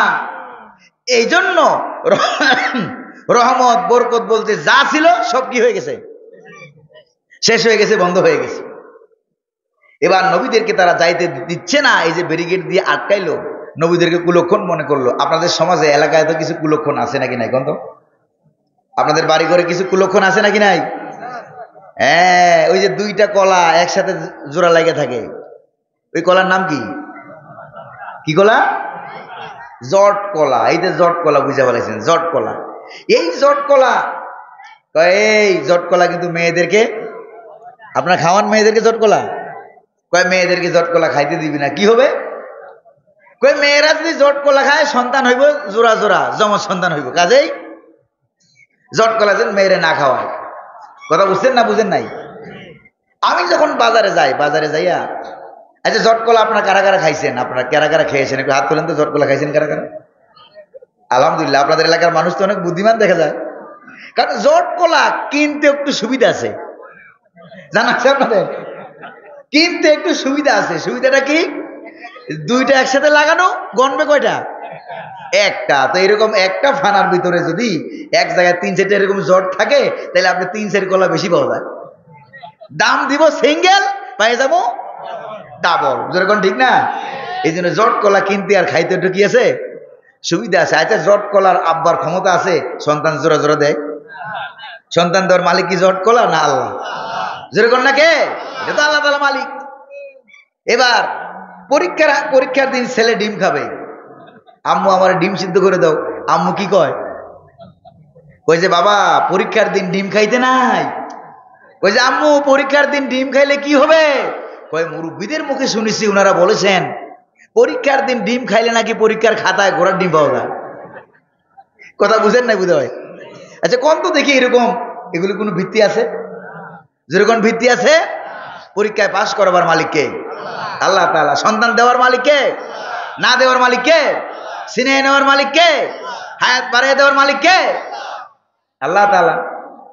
এটা হলো সামাজিক কুলক্ষণ। কিন্তু এখানে যে কুলক্ষণের কথা বলা হলো, তারা নবীদেরকে কুলক্ষণ মনে করেছে। এখন তো আর নবী নাই, তাহলে এখন কুলক্ষণ হইব কারা? নবীওয়ালা যারা, তারা। যেরকম ঠিক কিনা? এখন কুলক্ষণ হইব নবীওয়ালা যারা, তারা ইসলামওয়ালা, কোরআনওয়ালা, দিন ইসলাম সমাজের প্রত্যেকটি স্তরে, জায়গায়, জমিতে, রান্নাঘর থেকে শুরু করে পার্লামেন্ট পর্যন্ত যারা ইসলাম কায়েম করতে চায়, তারাই হলো বর্তমান জমানার কুলক্ষণ। যেরকম ঠিক কিনা? তাদের কুলক্ষণ, এই জন্য তাদের জন্য জেলখানা। তাদেরকে যদি কুলক্ষণ মনে না করা হতো, তাহলে মরহুম শহীদ আল্লামা সাইদির মতো মানুষকে তারা জেলখানায় ঢুকাইয়া 13 বছর রাইখা, তারপরে রোগের নামে ভালো মানুষকে হাসপাতালের ভিতরে ঢুকাইয়া ইনজেকশন, পয়জন তার শরীরে ঢুকাইয়া তারা তাকে হত্যা করতো না। যেরকম ঠিক কিনা? যেরকম ঠিক কিনা? ওরা কুলক্ষণ মনে করেছে, আর গোটা জাতি তাদেরকে মনে করেছে শুভ লক্ষণ। উলামায়ে কেরাম যেখানে, আমরা আছি। রাজি আছেন তো নাকি রাজি নাই? উলামায়ে কেরাম যেখানে, আমরা থাকবো।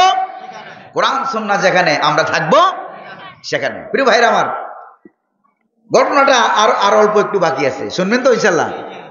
এই যে নবীদেরকে ব্যারিকেড দিল, মিথ্যা প্রতিপন্ন করতেছে, কুলক্ষণ বলতেছে, মারধর করতেছে, গালিগাল দিতেছে, হঠাৎ করে ওই যে পাহাড়ের গুহায় কাঠমিস্ত্রি, নাম ছিল তাফসীরের ভিতরে আছে, তার নাম ছিল হাবিব। তার নাম ছিল কি? হাবিব। ওই লোকের কাছে আল্লাহ পাক খবর পাঠাইছে। সুবহানাল্লাহ না? রাব্বুল আলামিন খবর পাঠাইয়া দিলেন। আচ্ছা বলেন তো, এবার খবর যে পাইলো নবীদেরকে মারতেছে, এবার কাঠমিস্ত্রি কি দোকান আরো বাড়াবে না দোকান বন্ধ করবে? তারপরে বাড়িঘর, জায়গা জমি, পিতা মাতা, সন্তান, আত্মীয় স্বজন, তাদের মহব্বত বেশি থাকবে না নবীর মহব্বত বেশি থাকবে? নবীর মহব্বত বেশি। আমাদের দেশে একটা দল আছে অবশ্য, নবীর মহব্বত বেশি দেখায়। নবীর মহব্বত বেশি দেখায়, কিন্তু নবীওয়ালাদেরকে দইরা পিটাইলে তখন আর তাদের মহব্বত খুঁজে পাওয়া যায় না। যেরকম ঠিক কিনা? এগুলি নবীর প্রতি মহব্বত নয়, এগুলি নবীর প্রতি মহব্বতের নামে মুনাফিকি। যেরকম ঠিক কিনা? এরকম আছে নাকি নাই? কিছু আছে নাকি নাই? আছে, আছে। চিনবেন, ভালো করে বুঝবেন। তো নবীর প্রতি যদি মহব্বত হবে, নবীর রাষ্ট্র, নবী প্রেসিডেন্ট ছিলেন, তোমরা এটা চাও না কেন? তোমরা জালেমদেরকে সাপোর্ট করে তারা। যেরকম ঠিক কিনা? এটা নবীর প্রতি মহব্বত নয়। নবীর প্রতি মহব্বতের নামে এটা হলো সম্পূর্ণ খাঁটি 100% মুনাফিকি। যেরকম ঠিক কিনা? দেখছেন কারবার? এবার চিনে রাখতে হবে, নবীর মহব্বত আপনার কাজে, কর্মে, চলায়, কথায়, আমলে, অর্থনীতি, সমাজনীতি, রাজনীতি, লেনদেনে প্রমাণ করবে খালি নবীর মহব্বত জবান দিয়ে বললেই হবে না, কাজে কর্মে দেখাই দিতে হবে আমার ভিতরে নবীর মহব্বত জিন্দা আছে। যেরকম ঠিক কিনা? আল্লাহ আমাদের ভিতরে নবীর মহব্বতকে জিন্দা করে দিন, বলি আমিন। আরো জোরে বলি আমিন। এই লোকটা দোকানদারি করতেছিল, অথবা পাহাড়ের গুহার ভিতরে ছিল সেজদারত।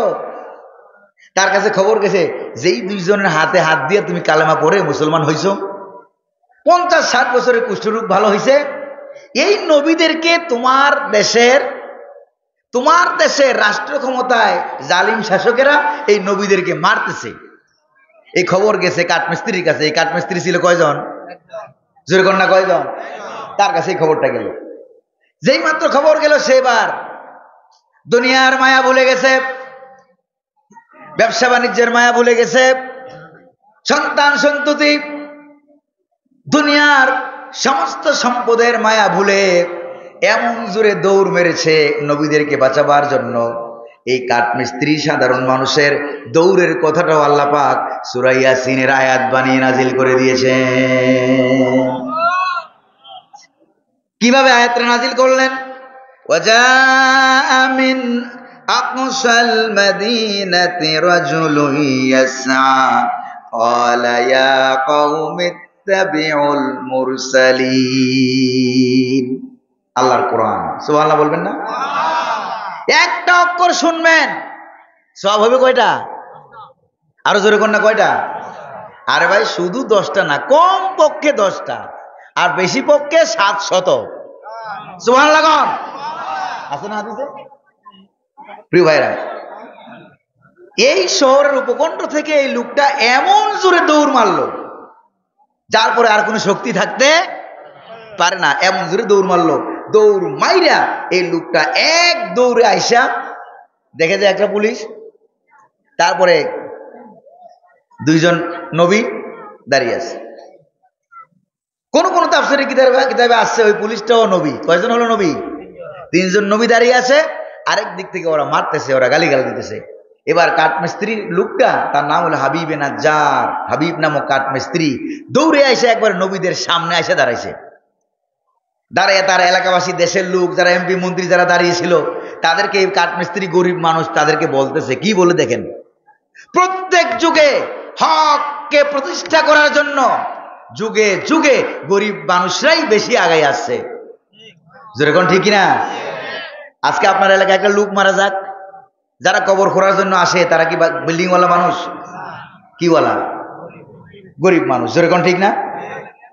আজকে আপনার এলাকায় একটা মানুষ মারা গেল, গরিব মানুষ দৌড়ে এলো, রাস্তা দিয়ে আপনি হেঁটে যাচ্ছেন, রিক্সাওয়ালা নামে গরিব মানুষ দৌড়ে এলো। কিন্তু দুঃখের বিষয় হলো সত্য, এলাকায় যখন জিয়াফত হয়, খাওয়া হয়, অনুষ্ঠান হয়, তখন ওই গরিব মানুষগুলিকে দাওয়াত দেওয়া হয় না। ঠিক কিনা গণ? এই গরিব মানুষগুলির দাওয়াত দেওয়া হয় না, খাওয়ান দেওয়া হয় না, অথচ তারাই তো আগে পাওনা ছিল। যেরকম ঠিক কিনা? ধনী মানুষ যখন রাস্তা দিয়ে হাইটে যায়, বাড়িওয়ালা বিদেশি মানুষ, পকেটে গরম, টাকার কোনো অভাব নাই, এরকম লোক আছে নাকি নাই কোন? তো এই লোকগুলি যখন, সবার কথা বলছি না, কিছু কিছু আছে রাস্তা দিয়ে যখন হাইটে যায়, রিক্সাওয়ালা গরিব মানুষ, তারপর অন্যের জমিনে কাজ করে, এরকম লোক বোধহয় আপনাদের এলাকায় নাইটাই বোধ হয়। এই লোকগুলি রে বড় লোকেরা সালাম দেয় না। ঠিক কিনা কোন? কেন সালাম দেয় না? গরিব মানুষ। কেন সালাম দেয় না? পকেটে টাকা নাই। কেন সালাম দেয় না? ওসিমুদ্দির ছেলে আর অন্যের বাড়িতে কাজ করে, কি সালাম দিব তারে? আছে নাকি নাই? অথচ কোরআনে নবী করিম সাল্লাল্লাহু আলাইহি সাল্লাম বলেছেন, ইন্নামা তুনসারুনা ওয়া তুরজাকুনা বিযুআফাইকুম। তোমরা যাদেরকে গরিব মনে করো, অসহায় মনে করো, তারা তোমাদের সমাজের বোঝা, অথচ আল্লাহ পাক তাদের কারণে তোমাদেরকে রিজিক বাড়ায়া দেয়। সুবহানাল্লাহ কোন? এই গরিব বেচারা দৌড়ে আসছে, আয়েশা বলছে, এই ইত্তাবিউল মুরসালিন। দেখেন তো গরিব মানুষটা গরিব হইলো, কলিজাটা ভরা সাহসে। ইত্তাবিউল মুরসালিন, নবীদের অনুসরণ করো, ডাইরেক্ট, কোনো কথা নাই, কোনো অনুনয় বিনয় নাই। আমার দেশে বিগত 15 বছরে আলেম সমাজের ভিতরেও প্রায় 90% আলেম দালালিমূলক ওয়াজ করেছে। যেরকম ঠিক কিনা? হক কথা বলার বিনা দালালিতে। আরে দালাল তো যদি হতে হয় আল্লাহ পাকের দালাল হব, দালাল যদি হতে হয় মুহাম্মদুর রাসূলুল্লাহর দালাল হব। দুনিয়ার কোন ধর্মনিরপেক্ষ মতবাদের দালাল, জাতীয়তাবাদের দালাল, ইসলাম বিরোধী কোন অপশক্তির দালাল কোন ইমাম হতে পারে না, কোন মুসলমান হতে পারে না, কোন আলেম হতে পারে না। জোরে কোন ঠিক কিনা? ঠিক না ভাই? দালালি করলে কার দালালি করব? আল্লাহর দালালি করব। রাজি আছেন তো ইনশাআল্লাহ? ঘুরাইয়া গাড়াইয়া কত রকমের ওয়াজ, হেকমত। কি হেকমত করতে করতে কিছুক্ষণ পরে হইব কিয়ামত। কথা কোন ঠিক কিনা? এই কাঠমিস্ত্রি গরিব মানুষ আসছে, আইসা মাঝখানে দাঁড়ায় গেছে, দাঁড়ায় বলতেছে ইত্তাবিউল মুরসালিন, নবীদের কথা মানো। আল্লাহু আকবার। আপনি চিন্তা করতেছেন একটা দেশের মন্ত্রী, প্রধানমন্ত্রী সব এক পাশে দাঁড়ানো, মেম্বার, চেয়ারম্যান, গোটা সরকার একদিকে, আর ওই কাঠমিস্ত্রি একা আরেক দিকে। তো আমার দেশে আরেক দল এখন বাইরেছে, কই যে একজন শক্তি যদি কম হয় তাহলে নাকি প্রতিবাদ করা যায় না। একদল বাইরেছে নাকি বাইরে নাই? একদল বেরিয়েছে। এবার দেখেন কোরআনে কারিমে আল্লাহ পাক বলেছেন একজন মানুষ প্রতিবাদ করেছে একটা দেশের বিরুদ্ধে। আল্লাহু আকবার বলেন। হক তো হক, হকের পক্ষে একজন থাকলেও হক, মিথ্যার পক্ষে লক্ষ কোটি কোটি থাকলেও মিথ্যা। যেরকম ঠিক না? একটা মানুষ প্রতিবাদ করছে কেমনে একটু দেখেন তো। এমন ভাবে দৌড়িয়ে আসলো, আয়সা বলতেছে ইয়া কওমি ইত্তাবিউল মুরসালিন। এই কাঠমিস্ত্রির ওয়াজ, তিনটা ওয়াজ করছে আয়সা, তিনটা অর্ডার, ওয়াজ না অর্ডার। এই কাঠমিস্ত্রির অর্ডার গুলো আল্লাহর কাছে এত ভালো লেগেছে, আল্লাহ পাক কুরআনুল কারীমের কলিজা, কুরআনুল কারীমের হার্ট, কুরআনুল কারীমের কলব নামে খ্যাত সূরা ইয়াসিনের ভিতরে ওই কাঠমিস্ত্রি গরিব মানুষের কথাগুলোকে কোরআনের আয়াত বানায় আল্লাহ পাক নাজিল করে দিয়েছেন। দেখছেন কারবার কি বলা হচ্ছে সেখানে? ইয়া কওমি ইত্তাবিউল মুরসালিন, ও আমার জাতির লোকেরা, নবীদেরকে মানো, এদেরকে মিথ্যা প্রতিপন্ন করিও না, এদেরকে মারধর করিও না, বরং এদেরকে মানো। এক নম্বর ওয়াজ। দুই নম্বর, ইত্তাবিউ মান লা ইয়াসআলুকুম আজরান ওয়া হুম মুহতাদুন। সুবহানাল্লাহ। তাদেরকে মানো, কারণ তারা যে ওয়াজ করতেছে, আলোচনা করতেছে, তোমাদেরকে দাওয়াত দিচ্ছে, তোমাদের কাছে তারা দুনিয়ার কোনো বিনিময় চায় না। বিনিময় চায় কার কাছে? যেরকম কার কাছে? আল্লাহর কাছে বিনিময় চায়। দুনিয়ার কোনো বিনিময় তারা, তোমাদের মানুষের কাছে দুনিয়ার কোনো বিনিময় তারা চায় না। এই জন্য ওয়াজ মাহফিলের ক্ষেত্রে হাদিয়া নির্ধারণ করা আমি জায়েজ মনে করি না। কেন না? কারণ এটা কোন নবীর সুন্নত? কোন নবীর সুন্নত? আপনাদের এলাকায় কোনো আলেম, যত বড় হুজুর হোক না কেন, যদি আয়সা বলে যে এত টাকা দেওয়া লাগবে, আমার 50,000 দেওয়া লাগবে, 60,000 দেওয়া লাগবে, গতকালকের খবর 1 লক্ষ দেওয়া লাগে, তো 1 লক্ষ দেয় না, এই জন্য বক্তাও যায় না। আছে নাকি নাই? বক্তাও যায় না, 1 লক্ষও দেয় না, এই জন্য এক পর্যায়ে তারা বক্তার লাড়ি লইয়া মারছে দৌড়নি। কথা বুঝেন নাই বোধহয়? আমি বললাম যে কিরে এই সিজনে দৌড়নি খাবে কে? কারণ কি এখন তো দৌড়নি দেওয়ার মতো লোক। পরে দেখি যে ও ফুলুস কে লিয়ে, কিসকে লিয়ে? ফুলুস কে লিয়ে। ফুলুস বুঝেন তো? না বুঝেন না? এটার নাম ফুলুস। 30,000 টাকার কথা বলে নিয়েছে, মনে করেন সাপোজ 1 লক্ষ টাকার কথা বলে নিয়েছে, 99,000 টাকা দিল, ঢিল মেরে ভালাই দেয়। এরকম বক্তা আছে নাকি নাই? আরে বক্তা নিজের বিরুদ্ধে নিজে ওয়াজ করে গেলাম। কথা বুঝছেন তো? না বুঝেন নাই? আসল ওয়াজ ওইটা, হক কথা নিজের বিরুদ্ধে গেলে বলতে হবে। জোরে বলেন ঠিক কিনা? প্রিয় ভাইরা, আপনারা মনোযোগ দিয়ে কথাগুলি শুনতেছেন, এই জন্য ভালো লাগতেছে। খুশি হবে কে? জোরে বলেন না, কে খুশি হবে? আল্লাহ পাক খুশি হবেন। এই শহীদ হুজুরের কবর কোন জায়গায় না? শহীদ পাশেই কবর, কবর থেকে শুনতেছে। আলহামদুলিল্লাহ বলেন না? শহীদরা কি মারা যায়? শহীদরা কি মারা যায় না? জিন্দা। জিন্দা। একটু করে বলতেছি প্রিয় ভাইরা আমার। 3 নম্বরের ওয়াজ হলো ওয়ামা লিয়া লা আ'বুদুল্লাযী ফাতারানি ওয়া ইলাইহি তুরজাউন। কাঠমিস্ত্রি 3 নম্বর ওয়াজ। এতক্ষণ ডাইরেক্ট ওয়াজ করলেন, এবার নিজের দিকে দিয়া ওদেরকে বুঝাচ্ছেন যে আমার কি হলো, কেন আমি ওই আল্লাহরে মানবো না, ওই নবীদেরকে মানবো না, ইমান আমি কেন আনবো না, অথচ সেই আল্লাহই তো আমাকে সৃষ্টি করেছেন। সুবহানাল্লাহ। আমাদের সৃষ্টিকর্তা কে? আল্লাহ তাআলা। তো এই আল্লাহরে আমি কেন মানবো না? যে আল্লাহ পাক আমাকে সৃষ্টি করেছেন। দুনিয়ার জীবন শেষ নয়, পরকালের জীবন যাওয়া লাগবে, সেখানে 14 গোষ্ঠী 16 আনা হিসাব দেওয়া লাগবে। যেরকম দেওয়া লাগবে না? আরে আপনি আপনার বিবেককে প্রশ্ন করেন, বিবেক, পরকাল বলতে কিছু হবে নাকি হবে না, হিসাব দেওয়া লাগবে নাকি লাগবে না। আপনার যে বাচ্চা স্কুলে পড়ে, মাদ্রাসায় পড়ে, প্রথম সাময়িক পরীক্ষা, দ্বিতীয় সাময়িক পরীক্ষা, এরপরে আবার বার্ষিক নামক আরেকটা পরীক্ষা আছে নাকি নাই, জোরে কোন। তার মানে গোটা বছরে কি লেখাপড়া করলো হিসাব নেওয়া হয় কয়বার, জোরে কোন না কয়বার। ব্যাংকে চাকরি করেন, দৈনিক হিসাব দেওয়া লাগে, 6 মাস পরে হিসাব দেওয়া লাগে, আবার বছর শেষে হিসাব দেওয়া লাগে নাকি লাগে না, প্রিয় ভাইরা আমার। তারপরে আপনি কাজের লোক খাটান, বাড়িতে কাজকর্ম করে লোক খাটান, তারপরে দিন হিসাব করেন, কয় ঘন্টা কাজ করলো হিসাব করেন, হিসাব করে এরপরে টাকা দেন, ঠিক নাই নাকি বিনা হিসাবে দেন।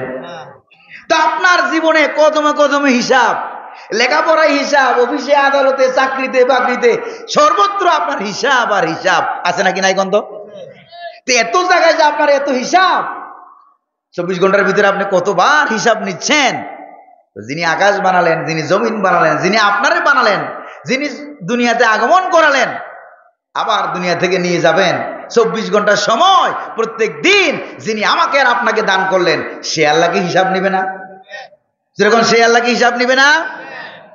একজন জালেম খুনি, মনে করেন কত হাজার মানুষ ছাত্র মারছে, মনে করেন কয় হাজার, 2000 3000 মেরেছে, মনে করেন 2000 মেরেছে।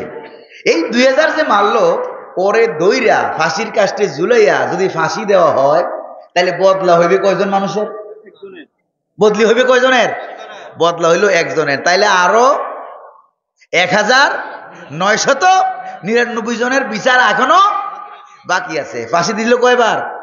এবার আপনারা কোন তো দেখি, দুনিয়ার আদালত, দুনিয়ার বিচারক, দুনিয়ার সরকার, আমেরিকার প্রেসিডেন্ট, 14 গোষ্ঠীর কারো ক্ষমতা আছে একবার ফাঁসি দিয়ে মরে যাওয়ার পর আবার এটারে জিন্দা করে আবার ফাঁসি দিবে, আবার জিন্দা করে 2000 বার ফাঁসি দেওয়া হবে। এই ক্ষমতা, এই শক্তি দুনিয়ার কোন বিচারকের আছে, যেরকম না আছে, নাই।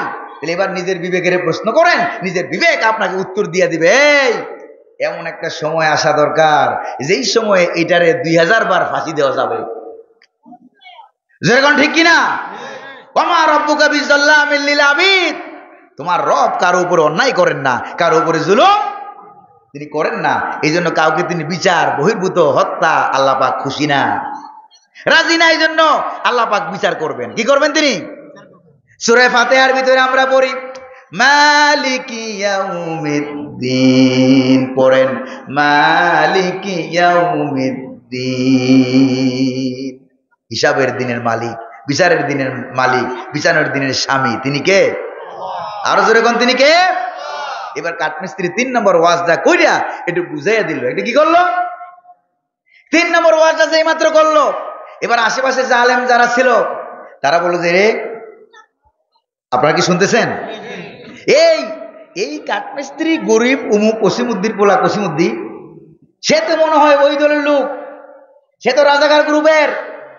আর বর্তমান যুগে হইলে বলতো এটা তো শিবিরের, যেরকম ঠিক কিনা, ওটা তো ওই গ্রুপের, ওটা তো বিরোধী দলের, এটা তো মনে হয় ওই নবীওয়ালা গ্রুপ, যেরকম ঠিক কিনা, ওইটা তো মনে হয় নবীওয়ালা গ্রুপের। এই এদিকে বাবার নাম কি, বুঝেন না কথা, বাবার নাম কি, কোথায় চাকরি করো, কি করো, ঠিক মতো ডেলি টাকা পয়সা কিনা খাইতে পারো, খাইতে পারো, এত গরিবের বাচ্চা, কোত্থেকে তোমার এত বড় সাহস হলো, তুমি নবীদের পক্ষ অবলম্বন করে আমাদেরকে বলতেছো আমরা নবীদের মানতে, তোমার কথার ভাব সাব খারাপ, বাবে মনে হয় তুমি মনে হয় ওই নবীওয়ালা গ্রুপের। দেখছেন কারবার, যেই মাত্র সন্দেহ পোষণ করলো, এবার কাঠমিস্ত্রি বলতেছে আমার পরিচয় জানতে চেয়েছো, আমি কোন গ্রুপের, আমি ডাইরেক্ট জবাব দেব। আজকের বয়ান ওয়াজ কি ইনডাইরেক্ট না ডাইরেক্ট, আমি ডাইরেক্ট জবাব দেব, ডাইরেক্ট, ইনডাইরেক্ট কোনো কথা বলবো না, ডাইরেক্ট আমার জবাবটা শুনে নাও। ইন্নী আমানতু বিরাব্বিকুম ফাসমাউন, আমার কথা হলো ডাইরেক্ট, ডাইরেক্ট কথাটা শোনো। ইন্নী, নিশ্চয়ই আমি, আমানতু বিরাব্বিকুম, তোমাদের রবের প্রতি ঈমান এনেছি। ফাসমাউন, তাফসীর হলো ফাসমাউনি, আমারে ভালো করে শোনো, আমার কথা ভালো করে শোনো। আমি তোমাদের রবের প্রতি ঈমান এনেছি, আমি একজন পাক্কা ঈমানদার খাঁটি মুসলমান। আল্লাহু আকবার বলবেন না? এই কথাটা কখন বলল? যখন গোটা একটা দেশ ওই কাঠমিস্ত্রির বিরুদ্ধে, আর 3 জন নবী, কোন কোন কিতাবে 2 জন নবী দাঁড়িয়ে আছে, আরেকজন হলো পুলিশ। আরেকজন কি? পুলিশ। এই পুলিশটারে আল্লাহ তাআলা পাঠাইছে নবীদেরকে প্রোটেক্ট করে, নবীদেরকে বাঁচাবার জন্য। প্রিয় ভাইরা আমার, শুনতেছেন নি আপনারা? 2 জন নবী, আরেকজন পুলিশ, আরেকজন কাঠমিস্ত্রি। এবার কাঠমিস্ত্রি যখন এই কথা বলল যে আমি একজন ইমানদার, ইন্নী আমানতু বিরাব্বিকুম ফাসমাউন, আচ্ছা কত বড় কলিজা তার ইমানের পাওয়ার কত চিন্তা করছেন আপনারা? তার ইমানের পাওয়ার কত? আমার দেশে জেলখানার ভিতরে আল্লামা সাঈদীকে বহু রকমের কি দেওয়া হয়েছিল, প্রস্তাব দেওয়া হয়েছিল, কোন রকমের অফার দেওয়া হয়েছিল, বহু রকমের, যে আপনার কোনো অসুবিধা হবে না, স্বর্ণ দিয়ে বিল্ডিং বানায় দেব। এই অফার তাদের ঠ্যাঙের কাছে যাইতে পারে নাই। জোরে কোন ঠিক কিনা? আপনার কোনো অসুবিধা হবে না, নারী দেব, বাড়ি দেব, গাড়ি দেব, যা চান তাই দেব, কিন্তু কোনো অফারে কাজে আসে নাই। জোরে কোন না আসছে? আল্লাহর এই গোলাম, আল্লাহর এই বান্দা মহাগ্রন্থ পবিত্র কুরআনুল কারীমকে হাতের মধ্যে নিয়ে বুকের সাথে জড়িয়ে ধরে আদালতে আল্লাহ পাককে সাক্ষী রেখে কথা বলেছে। জোরে কোন ঠিক না? আপনার মনে বিরক্ত হয়ে গেছেন, রেখে দিই, আর অল্প কিছুক্ষণ শুনবেন তো ইনশাআল্লাহ। প্রিয় ভাইরা আমার, এরপরে কাঠমিস্ত্রি এই কথা বলতে দেরি, চতুর্দিক থেকে কেউ গুতা মারে, কেউ লাঠি মারে, কেউ লাঠি দিয়ে মারে, কেউ পাথর মারে। মারতে মারতে বেচারা দাঁড়িয়েছিল, মারতে আরম্ভ করলো, দাঁড়িয়ে থাকতে পারে নাই, বসে গিয়েছে, আবার মারতে আরম্ভ করলো, বসেও থাকতে পারে নাই, শুয়ে গিয়েছে। তাফসীর আদ-দুররুল মানসুর কিতাবে আল্লামা সুয়ুতী রাহমাতুল্লাহ আলাইহি লিখেছেন, এবার শোয়া অবস্থায় আরো মারতে লাগলো। মারতে মারতে ওরা মনে করেছে লোকটা মারা গেছে। তারপরে পিঠের উপরে উঠলো, উঠে লাশের উপরে নৃত্য করতে লাগলো, নাচতে লাগলো। গত মাস তো ছিল অক্টোবরের মাস, 2006 সালে 28 অক্টোবর মাসে আমার দেশেও আমাদের সোনার ছেলেদেরকে মেরে মেরে তারা লাশের উপরে উঠে নৃত্য করেছে। জোরে কোন ঠিক কিনা? আজ তোমরা কই? ফাইনা দা যাবন, কই যাও এখন? কই যাও? আল্লামা সাঈদী রহমাতুল্লাহ আলাইহি বলছিলেন 12 কোটি গাছের গোড়ায় ধরে এমন জোরে নাড়া দিবে, গাছের উপরে থাইকা বেশি বাড়াবাড়ি করবে না। মনে আছে নাকি নাই? 12 কোটি গাছের গোড়া ধরে এমন জোরে নাড়া দিবে, মামু বাড়ি দিল্লি গিয়ে বলবা। পড়ছে নাকি পড়ে নাই? হুজুর বলছেন যেই জায়গায়, ওটাও পালাইছে। মিলছে না মিলে নাই? 2001 সালের ওয়াজ, 2001 সালে বলেছেন, 24 বছর পরে গিয়া যা বলছেন হুবহুব তাই হয়েছে। আল্লাহু আকবার বলেন। ওরা আল্লাহর ওলি না, ওরা আল্লাহর ওলি না। মানুষের কি পাগলামি অবস্থা, কোনটা আল্লাহর ওলি কোনটা শয়তানের ওলি সেটাও তারা বুঝে না। আল্লাহ বুঝার তৌফিক দান করুন বলি আমিন। আরো জোরে বলি আমিন। মারতে মারতে লাশের উপর উঠে নাচতে লাগলো, পা দিয়ে চাপ দিতে লাগলো, মুড়া মারতে লাগলো। তাফসীরের ভিতরে আসছে মারতে মারতে তার গোস্তটা আলাদা হইয়া মেরুদণ্ডের হাড্ডিটা বেরিয়ে গেছে। মেরুদণ্ডের হাড্ডিটা বেরিয়ে গেছে। ওরা মনে করছে মারা গেছে, আসলে এখনো সে মারা যায় নাই।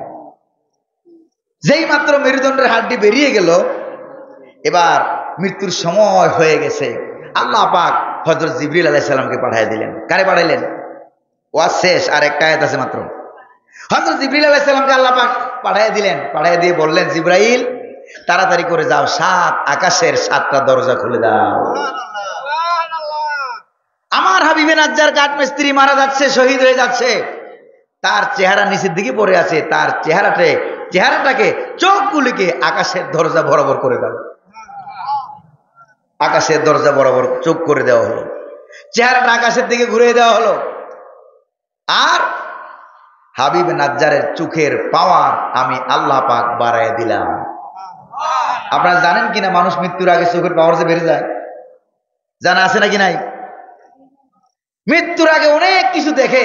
যারা ডানে বামে বসে থাকে তারা কেউ টের পায় না, কিন্তু ওই মুমূর্ষ অবস্থায় শয্যায় শায়িত ব্যক্তি সে অনেক কিছু দেখে, অনেক ফেরেশতা দেখে, কেউ কেউ জান্নাত দেখে, কেউ কেউ আবার জাহান্নামও দেখে। জোরে করে নাউজুবিল্লাহ। সে দেখে। এবার সে তাকিয়ে আছে, চোখের পাওয়ার আল্লাহ পাক বাড়ায় দিয়েছেন। চোখের পাওয়ার আল্লাহ পাক বাড়ায় না? বাড়ায় নাকি বাড়ায় না? আল্লাহ পাক বাড়ায় দেন। চোখের পাওয়ার আল্লাহ পাক বাড়ায় দিলেন। সে এবার জান্নাতের দিকে তাকিয়ে আছে, রুহুটা এখনো বাহির হয় নাই।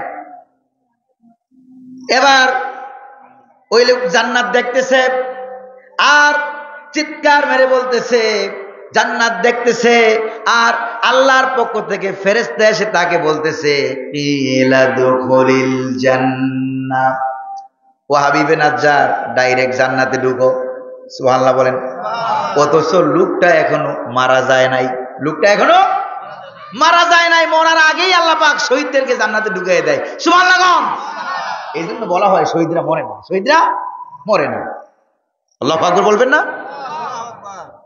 যখনই যে সে জান্নাত দেখতেছে, আবার ফেরেশতার জবান থেকে ঘোষণা জান্নাতে ঢুকো। এই ঘোষণা শুইনা আর জান্নাত দেখা জীবনের সর্বশেষ ওই কাঠমিস্ত্রি বেচারা শহীদ হয়ে যাচ্ছে। কি বলছে দেখেন। এবার কাঠমিস্ত্রি বলল, ইয়া লাইতা কওমি ইয়ালামুন বিমা গফারা লি রাব্বি ওয়া জাআলানি মিনাল মুকরামিন।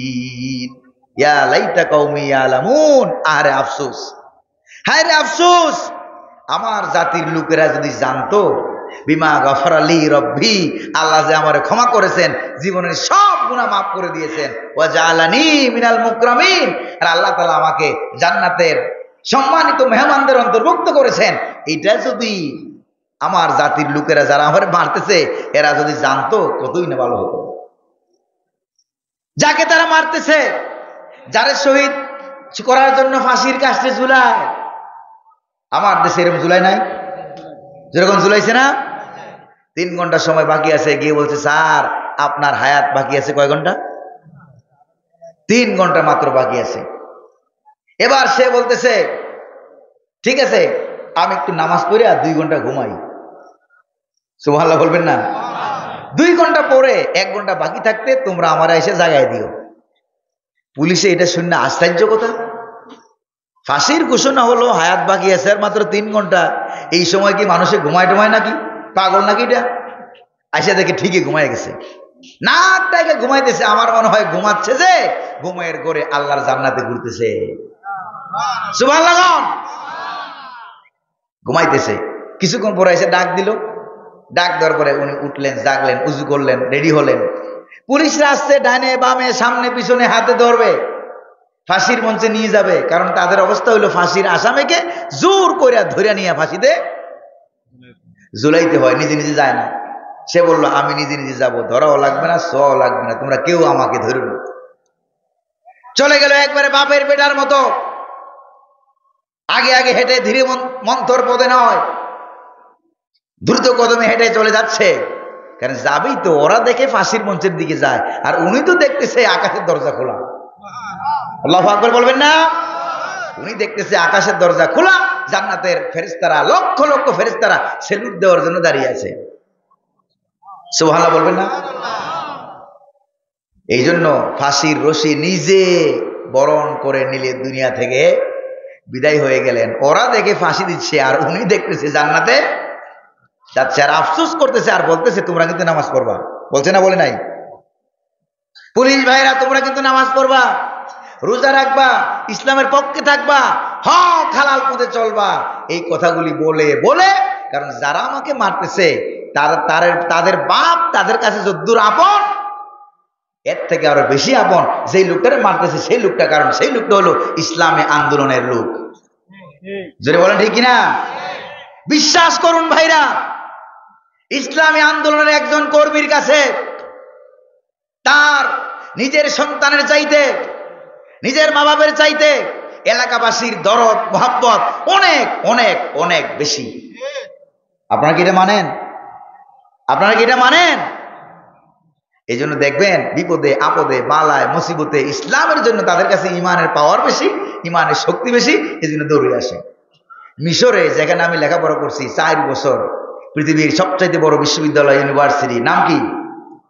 আল আজহার বিশ্ববিদ্যালয়, আল আজহার ইউনিভার্সিটি। সেখানে কায়রো শহরে থাকতাম। সেই কায়রো শহর থেকে এই 25-30 কিলোমিটার দক্ষিণে একটা এলাকা আছে, এটার নাম হলো হেলওয়ান। সেখানে 2 বছর আমি আসা যাওয়া করেছি। আমার এক উস্তাদ ছিল সেখানে, তিনি আমার পড়াইছেন। 2 বছরের মতো আমি সেখানে আসা যাওয়া করেছি আমার হোস্টেল থেকে, ছাত্রাবাস থেকে। উস্তাদ আমাকে বললেন, এটা কার এলাকা জানো? এই যে হাঁটতেছো, এটা এলাকাটা কার? ওই এলাকাটা হচ্ছে শহীদুল ইসলাম, ইসলামের শহীদ সাইয়্যেদ কুতুব রহমতুল্লাহ আলাইহির এলাকা। ওনার বাড়ি ছিল এখানে। আমার মনটা ভরে গেল, শহীদের এলাকার পদধূলি আমি নিচ্ছি, মনটা ভরে গেল আনন্দে। কিন্তু হঠাৎ করে মনে পড়লো সাইয়্যেদ কুতুবের কথা, ইসলাম দিয়া কেমনে কোরআন হয়, কোরআন দিয়া ইসলাম দিয়া কেমনে রাষ্ট্র চালায়, এই ব্যাপারে তিনি কিতাব লিখছিলেন, বই লিখছিলেন। এই অপরাধে তৎকালীন সরকার প্রধান জামাল আব্দুল নাসের, সে সাইয়্যেদ কুতুব রহমতুল্লাহ আলাইহি বিশ্ববিখ্যাত আলেম, তাকে ধরে জেলখানায় ঢুকাই দিয়েছে। অপরাধ কি? অপরাধ হলো কোরআন দিয়া রাষ্ট্র ক্ষমতা হয়, রাষ্ট্র কেমনে চালায়, এটা তুমি লেখলা কেন? জেলখানার ভিতরে ঢুকাইয়া, সমস্যা হইতেছে না তো কোনো? জেলখানার ভিতরে ঢুকাইয়া সাইয়্যেদ কুতুব রহমতুল্লাহ আলাইহির জেলখানার রুমের ভিতরে, জেলখানার ভিতরে, হাজতখানার ভিতরে একটা শিকারী ক্ষুধার্ত পাগলা কুকুর তারা ঢুকাই দিছে। প্রেসিডেন্ট সাহেব জেলার কাছে প্রশ্ন করেছে, জেলার, জেলখানায় যাইয়া দেখো তো কুকুরের সাথে কুকুর কি ব্যবহার করে। নাউজুবিল্লাহ বলবেন না? জেলার সাহেব গেল, যাইয়া উকি মেরে দেখে, দরজা ফাঁক করে উকি মেরে দেখে, কারণ শিকারী পাগলা কুকুর কুকুরের জায়গা মতোই আছে। সাইয়্যেদ কুতুব রহমতুল্লাহ আলাইহি নামাজের সেজদায় পড়ে আল্লাহ তাআলার কাছে দোয়া করছে, আর শিকারী ক্ষুধার্ত পাগলা কুকুর চতুর্দিক থেকে ঘুরে ঘুরে পাহারা দিচ্ছে। আর আস্তে কোন সুবহানাল্লাহ। এইসব কথা কইয়া যদি সুবহানাল্লাহ বলানো লাগে বইলা বইলা, আমি বুঝতে পেরেছি আপনারা শুনতে শুনতে মোহমুগ্ধ হইয়া সুবহানাল্লাহ বলা ভুলে গেছেন। যেরকম ভাবে রোজা রাইখা সামনে 17 জাতের ইফতারি নিয়া, ইফতারির দেখা মোহমুগ্ধ হইয়া আনন্দিত হইয়া ইফতারির দোয়াটাও আমরা ভুলে যাই। যেরকম ঠিক কিনা? আল্লাহ আমাদেরকে স্মরণ করাই দিন, বলি আমিন। আরো জোরে কর না আমিন। প্রিয় ভাইরা আমার, এই লোক মারা যাচ্ছে আর জাতির জন্য কাঁদতেছে। আল্লাহু আকবার বলেন। মায়ের জন্য কাঁদে নাই, বাবার জন্য কাঁদে নাই, কাঁদলো গোটা জাতির জন্য। আর বলল, তারা যদি জানতো যে আল্লাহ আমাকে ক্ষমা করেছেন, আল্লাহ আমাকে মাফ করেছেন, জান্নাতের মেহমান বানাইছেন, কতই না ভালো হতো। সুবহানাল্লাহ বল। শহীদদেরকে মৃত্যুর আগে আগে যিনি জান্নাত দেখাইয়া দেয় তিনি কে? আপনারা কি মৃত্যুর আগে আগে জান্নাত দেখে মরতে চান? রহমতের ফেরেশতা দেখা মরতে চান? কারা কারা চান একটু হাত তুলে দেখান তো, একটু তাকবীর দেন তো, জোরে একটু তাকবীর দেন তো।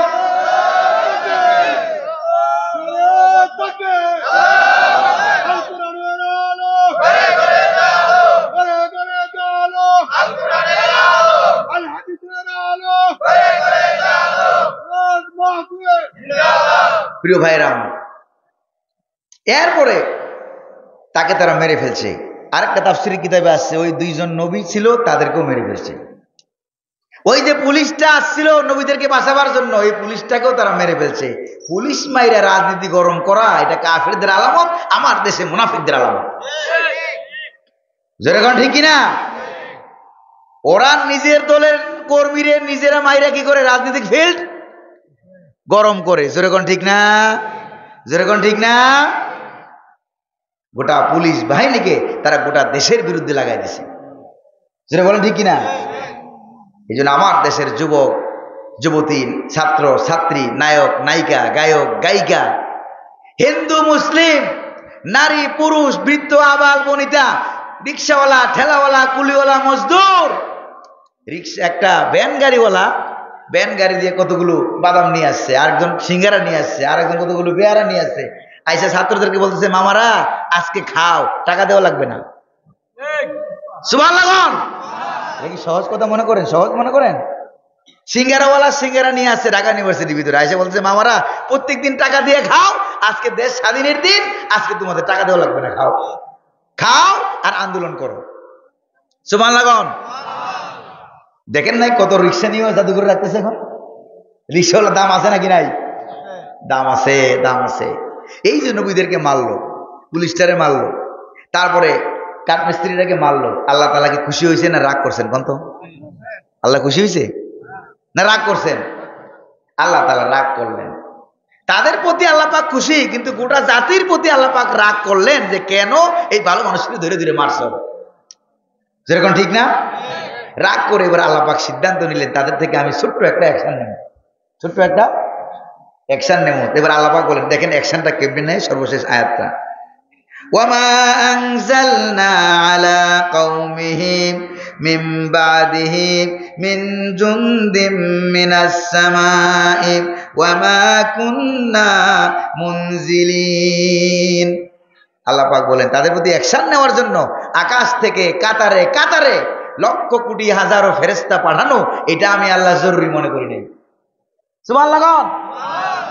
এটা আমি তো পাঠাইও নাই, জরুরি মনে করি নাই, বরং একজন ফেরেশতা পাঠাইছি। কয়জন? আরে একটা ঠেলাই তো লয় না, একজন ফেরেশতা পাঠাইছি, তার নাম হল হযরত জিবরাইল আলাইহিস সালাম। ফেরেশতার ব্যাপার আপনার জানা আছে? ফেরেশতার ব্যাপারটা হলো, ফেরেশতা হলো এরকম, এই একই মুহূর্তের ভিতরে সে দুনিয়ার চাইতে আরো বড় হইতে পারে, আবার পিপিলিকার চাইতে আরো ছোট হইতে পারে। সুবহানাল্লাহ। আরো জোরে কোন সুবহানাল্লাহ। এই ফেরেশতা আর জিন একটু পার্থক্যটা বলি, একটু খেয়াল করে ভালো করে শুনেন, অনেক উপরের কিতাবের কথা। ফেরেশতা আর জিন, ফেরেশতা চাইলে কুকুরের সুরত ধরতে পারে না, শুকরের সুরত ধরতে পারে না, ফেরেশতা কোনো খারাপ জিনিসের সুরত ধরতে পারে না, ফেরেশতা ভালো ভালো জিনিসের সুরত ধরে। সুবহানাল্লাহ। আর ফেরেশতা যদি পিপিলিকার সুরতও ধারণ করে, তখন ফেরেশতার গায়ে পিপিলিকার শক্তি থাকে না, ফেরেশতার শক্তি থাকে। সুবহানাল্লাহ। আর জিনের ব্যাপারটা আর একটু ভিন্ন। জিনের ব্যাপারটা কি বলবো? জিনের ব্যাপারটা হলো এই, একটা জিন যদি কুকুরের সুরত ধরে, তার শরীরে সর্বোচ্চ কুত্তার শক্তি থাকে, বিড়ালের সুরত ধরে বিড়ালের শক্তি থাকবে, মানুষের সুরত ধরবে মানুষের শক্তি থাকবে। তাহলে ফেরেশতা আর জিন কি এক হইল ভাই? এক হইল। এবার জিবরাইল আলাইহিস সালাম ফেরেশতা আসছে, আইসা ওই যেই কিনার দিয়া দুইজন পয়গম্বর ওই শহরে ঢুকছিল, ওই কিনারে একটা গেট ছিল, এই গেটের উপরে জিবরাইল আলাইহিস সালাম হাত রাখছেন। জিবরাইল আলাইহিস সালামের হাতের সংখ্যা হলো 600। কয়শ? হাত রাখলেন, হাত রাইখা তিনি এবার ইন কানাত ইল্লা সাইহাতান ওয়াহিদা ফাইজা হুম খামিদুন, হাত রাখলেন। হাত রাইখা এরকম জিবরাইল আলাইহিস সালাম জবান দিয়া হাউ করে একটা চিল্লান দিছেন। কয়টা? কয়টা? জোরে দেন নাই, কারণ যদি হাই ভোল্টেজের চিল্লানটা দেওয়া হইতো সারা দুনিয়া ধ্বংস হয়ে যাইতো, কিয়ামত হয়ে যাইতো। ইন কানাত ইল্লা সাইহাতান ওয়াহিদা, যদ্দুর জোরে চিল্লান দিলে ওই এলাকাবাসীর জন্য যথেষ্ট হবে, অতটুকু জোরে একটা চিল্লান দিছেন। সাউন্ড গ্রেনেড কারে কয় দেখেন। একবার মাত্র চিল্লান দিলেন, এই চিৎকারের আওয়াজ, নিনাদের আওয়াজ, যখনই সেই এলাকাবাসী, সেই দেশের জালেম স্বৈরাচার শাসক যারা ছিল, যারা নবীদেরকে মারধর করলো, পুলিশটাকে যারা মেরে ফেললো, ভালো মানুষকে মেরে ফেললো, কাঠ মিস্ত্রিকে যারা মারতে মারতে শহীদ করলো, তাদের কর্ণকুহরে যখন আওয়াজ ঢুকলো, কানের মধ্যে আওয়াজ ঢুকতে দেরি হলো, সঙ্গে সঙ্গে কানের পর্দা ফেটে হার্ট ফিল করে সবগুলো মেরে মরে দুনিয়া থেকে চিৎপটাং হয়ে গেছে। আল্লাহু আকবার বলবেন না? সে আল্লাহ আজও আছেন নাকি নাই? আমার বাসাটা হলো যাত্রাবাড়ি, যেখানে বাংলাদেশের সবচেয়ে বড় কড়া আন্দোলন হয়েছে। বাসার সামনে 4বার নামছিলাম, 4বার দৌড়ে খেয়েছি। আমি দৌড়ে পালায় যাই, কিন্তু পোলাপান দৌড়ে না। সুবহানাল্লাহ বলবেন না? আল্লাহু আকবার বলবেন না? আর আমি মনে মনে ভাবি, আল্লাহ, আব্রাহা বাদশাহ কবল থেকে কাবাঘর বাঁচাবার জন্য তুমি আবাবিল পাখি জাগে জাগে তুমি পাখি পাঠাইছিলা, আর আমাদের বাংলার জমিনে এত আবাবিল আইলো করতে। সুবহানাল্লাহ না?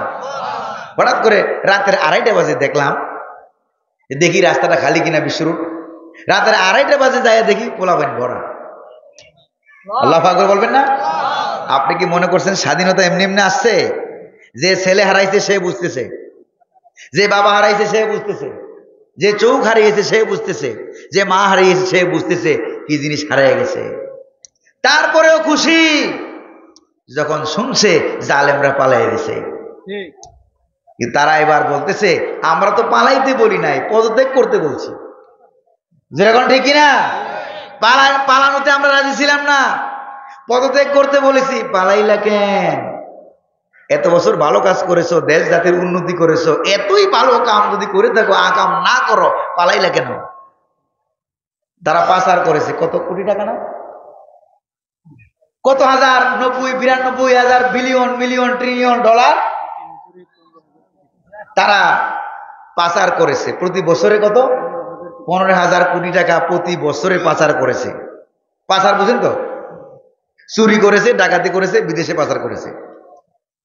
আর দেশে যে কত খাইছে এটা তো হিসাবই নাই। এই যে পাচার করলো, চিন্তা করেন, প্রত্যেক তাদের সরকারের প্রত্যেক বছরের বাজেট, প্রত্যেক বছরের পাচার করা হাজার হাজার কোটি টাকা, সব যদি এক জায়গায় করা হয়, সবগুলি টাকা যদি একটা মানুষের পিছনে ব্যয় করা হয়, যে আল্লামা সাঈদীর মতো একটা আলেম তৈরি করতে চেষ্টা করা যদি হয়, আল্লামা সাঈদীর ঠ্যাঙ্গের সমান একটা তৈরি করতে যেরকম পারবে?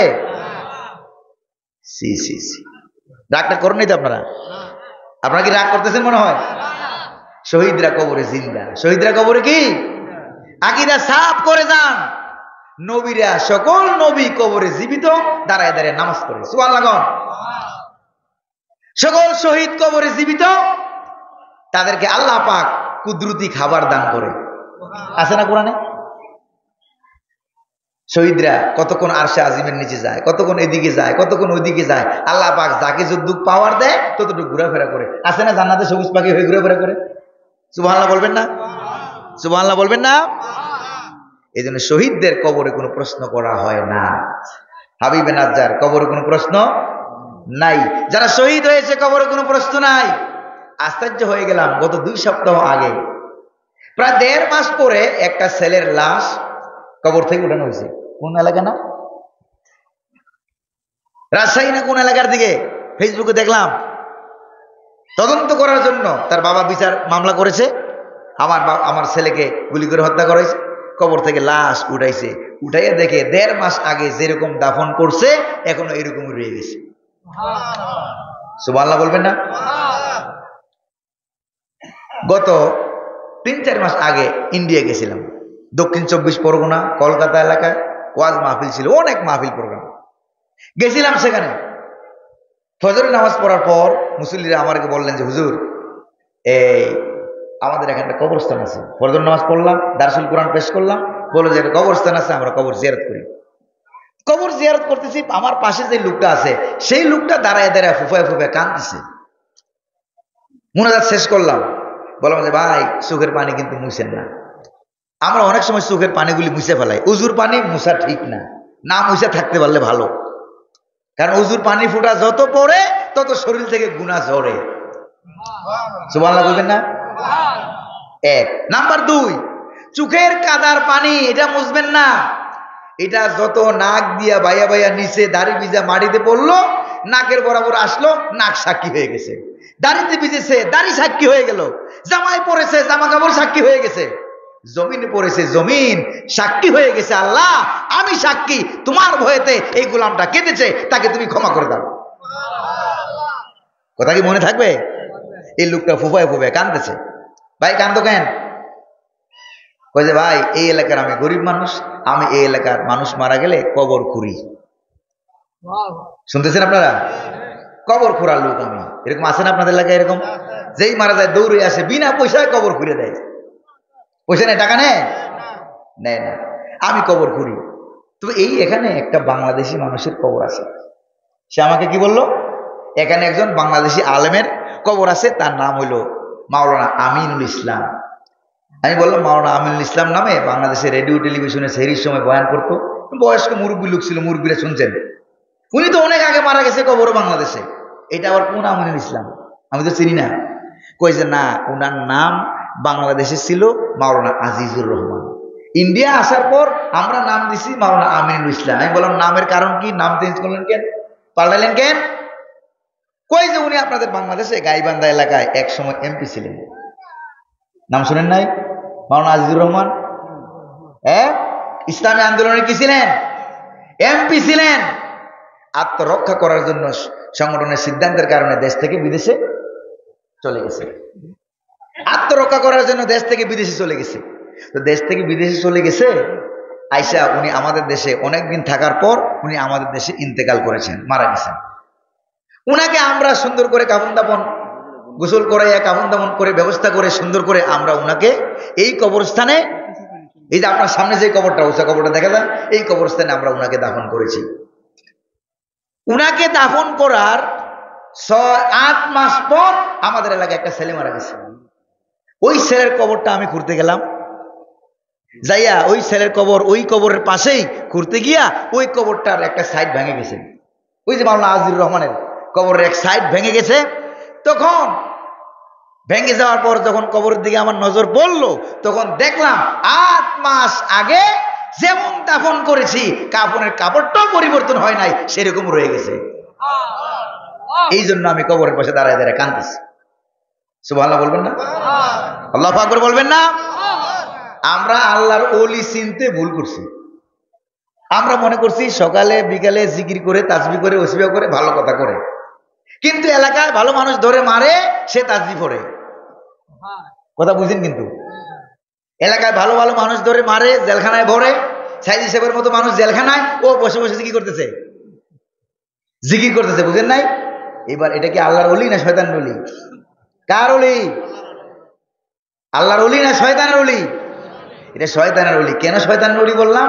কারণ ভালো ভালো মানুষ ধরে মারে, গোটা দেশ জুলুমে ভরে গেছে, অন্যায় ভরে গেছে। এগুলি দেখার পরেও সে খানকায় বসে বসে কি করতেছে? জিকির আজকার করতেছে। গোটা সমাজ নিয়ে তার কোনো টেনশন নাই। যেরকম ঠিক কিনা? আল্লাহর ওলি ছিল এই যে কণিকারা হুজুর, বাতিলের প্রতিবাদ করতে গিয়ে জীবন দিয়েছেন, ঠিক কিনা?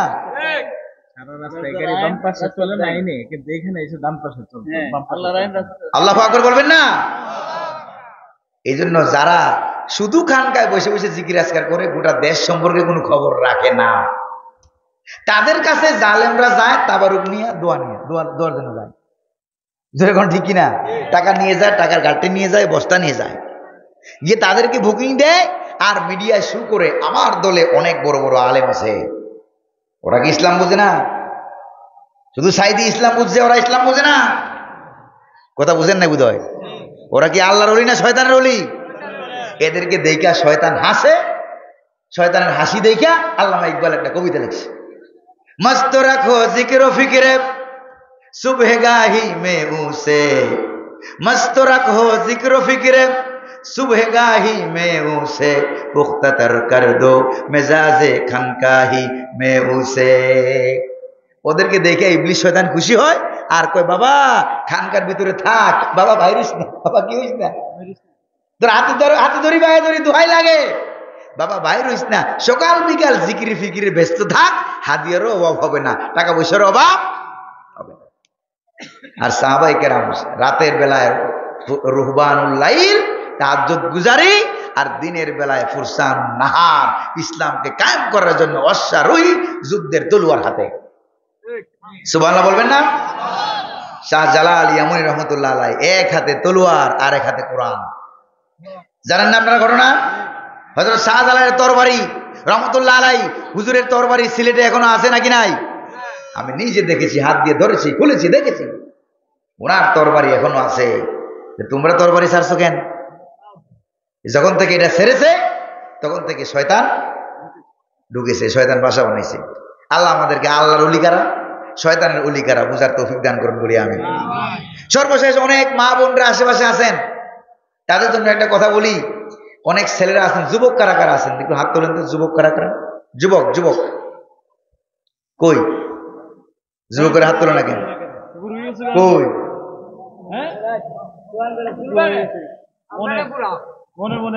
কই? যুবকেরা হাত তোলেন। যুবকেরা হাত নামান, হাত নামান। ওই যে পিছনে না একটা বুড়া হাত তুলছে, বয়স হলো 85। 85 বছরে কি যুবক থাকে কোন? দেখি বিয়ে করছেন কারা কারা, হাত তোলেন। কারা কারা বিয়ে করছেন? যে 2 বিয়ে করছেন 2 হাত তুলবেন। কই কারা কারা বিয়ে করছেন? ওই যে পিচ্ছি বাচ্চা হাত তুলছে, এটা বিয়ে করছে কবে? কথা বুঝেন না?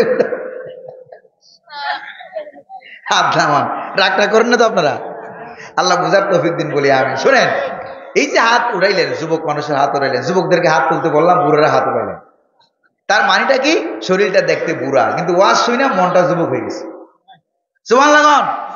এবার দেখি মন যুবক হয়েছে কার কার, তারা একটু হাত তোলেন। সুবহানাল্লাহ বলবেন না? আল্লাহ কবুল করুন বলি আমিন। আরো জোরে বলি না আমিন। এবার আজকে যা ওয়াজ শুনছেন, নামাজ তো পড়া লাগবে না। তাহলে ওয়াজ শুনে লাভ কি যদি নামাজ পড়া লাগে? নামাজ পড়তে রাজি আছেন কারা কারা? হাত তোলেন। নামাজ পড়বেন রাজি? রাজি? আল্লাহ কবুল করুন বলি আমিন। আরো জোরে বলি আমিন। মা বোন যারা আছেন, কাম করবেন 4টা, ব্যস্ত পাইবেন 8টা। সুবহানাল্লাহ। আল মারআতু ইযা সাল্লাত খামসাহা, মহিলারা যখন 5 ওয়াক্ত নামাজ পড়বে, ওয়া সামাত সাওমাহা, রমজান মাসের রোজা পালন করবে, নামাজ রোজা, ওয়া আহসানাত ফারজাহা, ইজ্জত সতীত্বের হেফাজত করবে, পর্দা পশিদা সহকারে চলবে। 3 নম্বর। 4 নম্বর, ওয়া আতাত বালাহা, নিজের স্বামীর আনুগত্য করবে। কি আনুগত্য? যে আনুগত্য করলে ইসলামের বিরুদ্ধে যায় না, ততক্ষণ পর্যন্ত স্বামীর আনুগত্য করবে। কয়টা কাম হলো? নামাজ, রোজা, পর্দা, স্বামীর সেবা, আনুগত্য। কয়টা হলো? 4টা। এই 4টা কাম যে সকল মহিলারা করবে, যাদের স্বামী আছে তো 4টা করবে, স্বামী না থাকলে কয়টা করবে? 3টা। এই 3-4টা কাম যে সকল মায়েরা, বোনেরা, মহিলারা করবে, নবী করিম সাল্লাল্লাহু আলাইহি সাল্লাম বলেছেন, তাদখুলুল জান্নাতা মিন আইয়ি বাবিন শাআত, জান্নাতের যেই দরজা দিয়া খুশি সেটা দিয়ে জান্নাতে ঢুকতে পারবে। আরো জোরে কোন সুবহানাল্লাহ। আল্লাহ আমাদেরকে আমল করার তৌফিক দান করুন বলি আমিন। আজকের মাহফিলের সম্পূর্ণ সওয়াব বহু গুণে বাড়াই আল্লাহ পাক যেন সোনার মদিনায় পৌঁছায় দেন, শহীদদের কবরে পৌঁছায় দেন, 71-এর শহীদদের কবরে পৌঁছায় দেন, 24-এর শহীদদের কবরে পৌঁছায় দেন, ইসলামী আন্দোলনের জন্য হাসি মুখে যারা ফাঁসির মঞ্চ বরণ করে নিলেন তাদের কবরে পৌঁছায় দেন, আল্লামা সাঈদীর কবরে পৌঁছায় দেন বলি আমিন।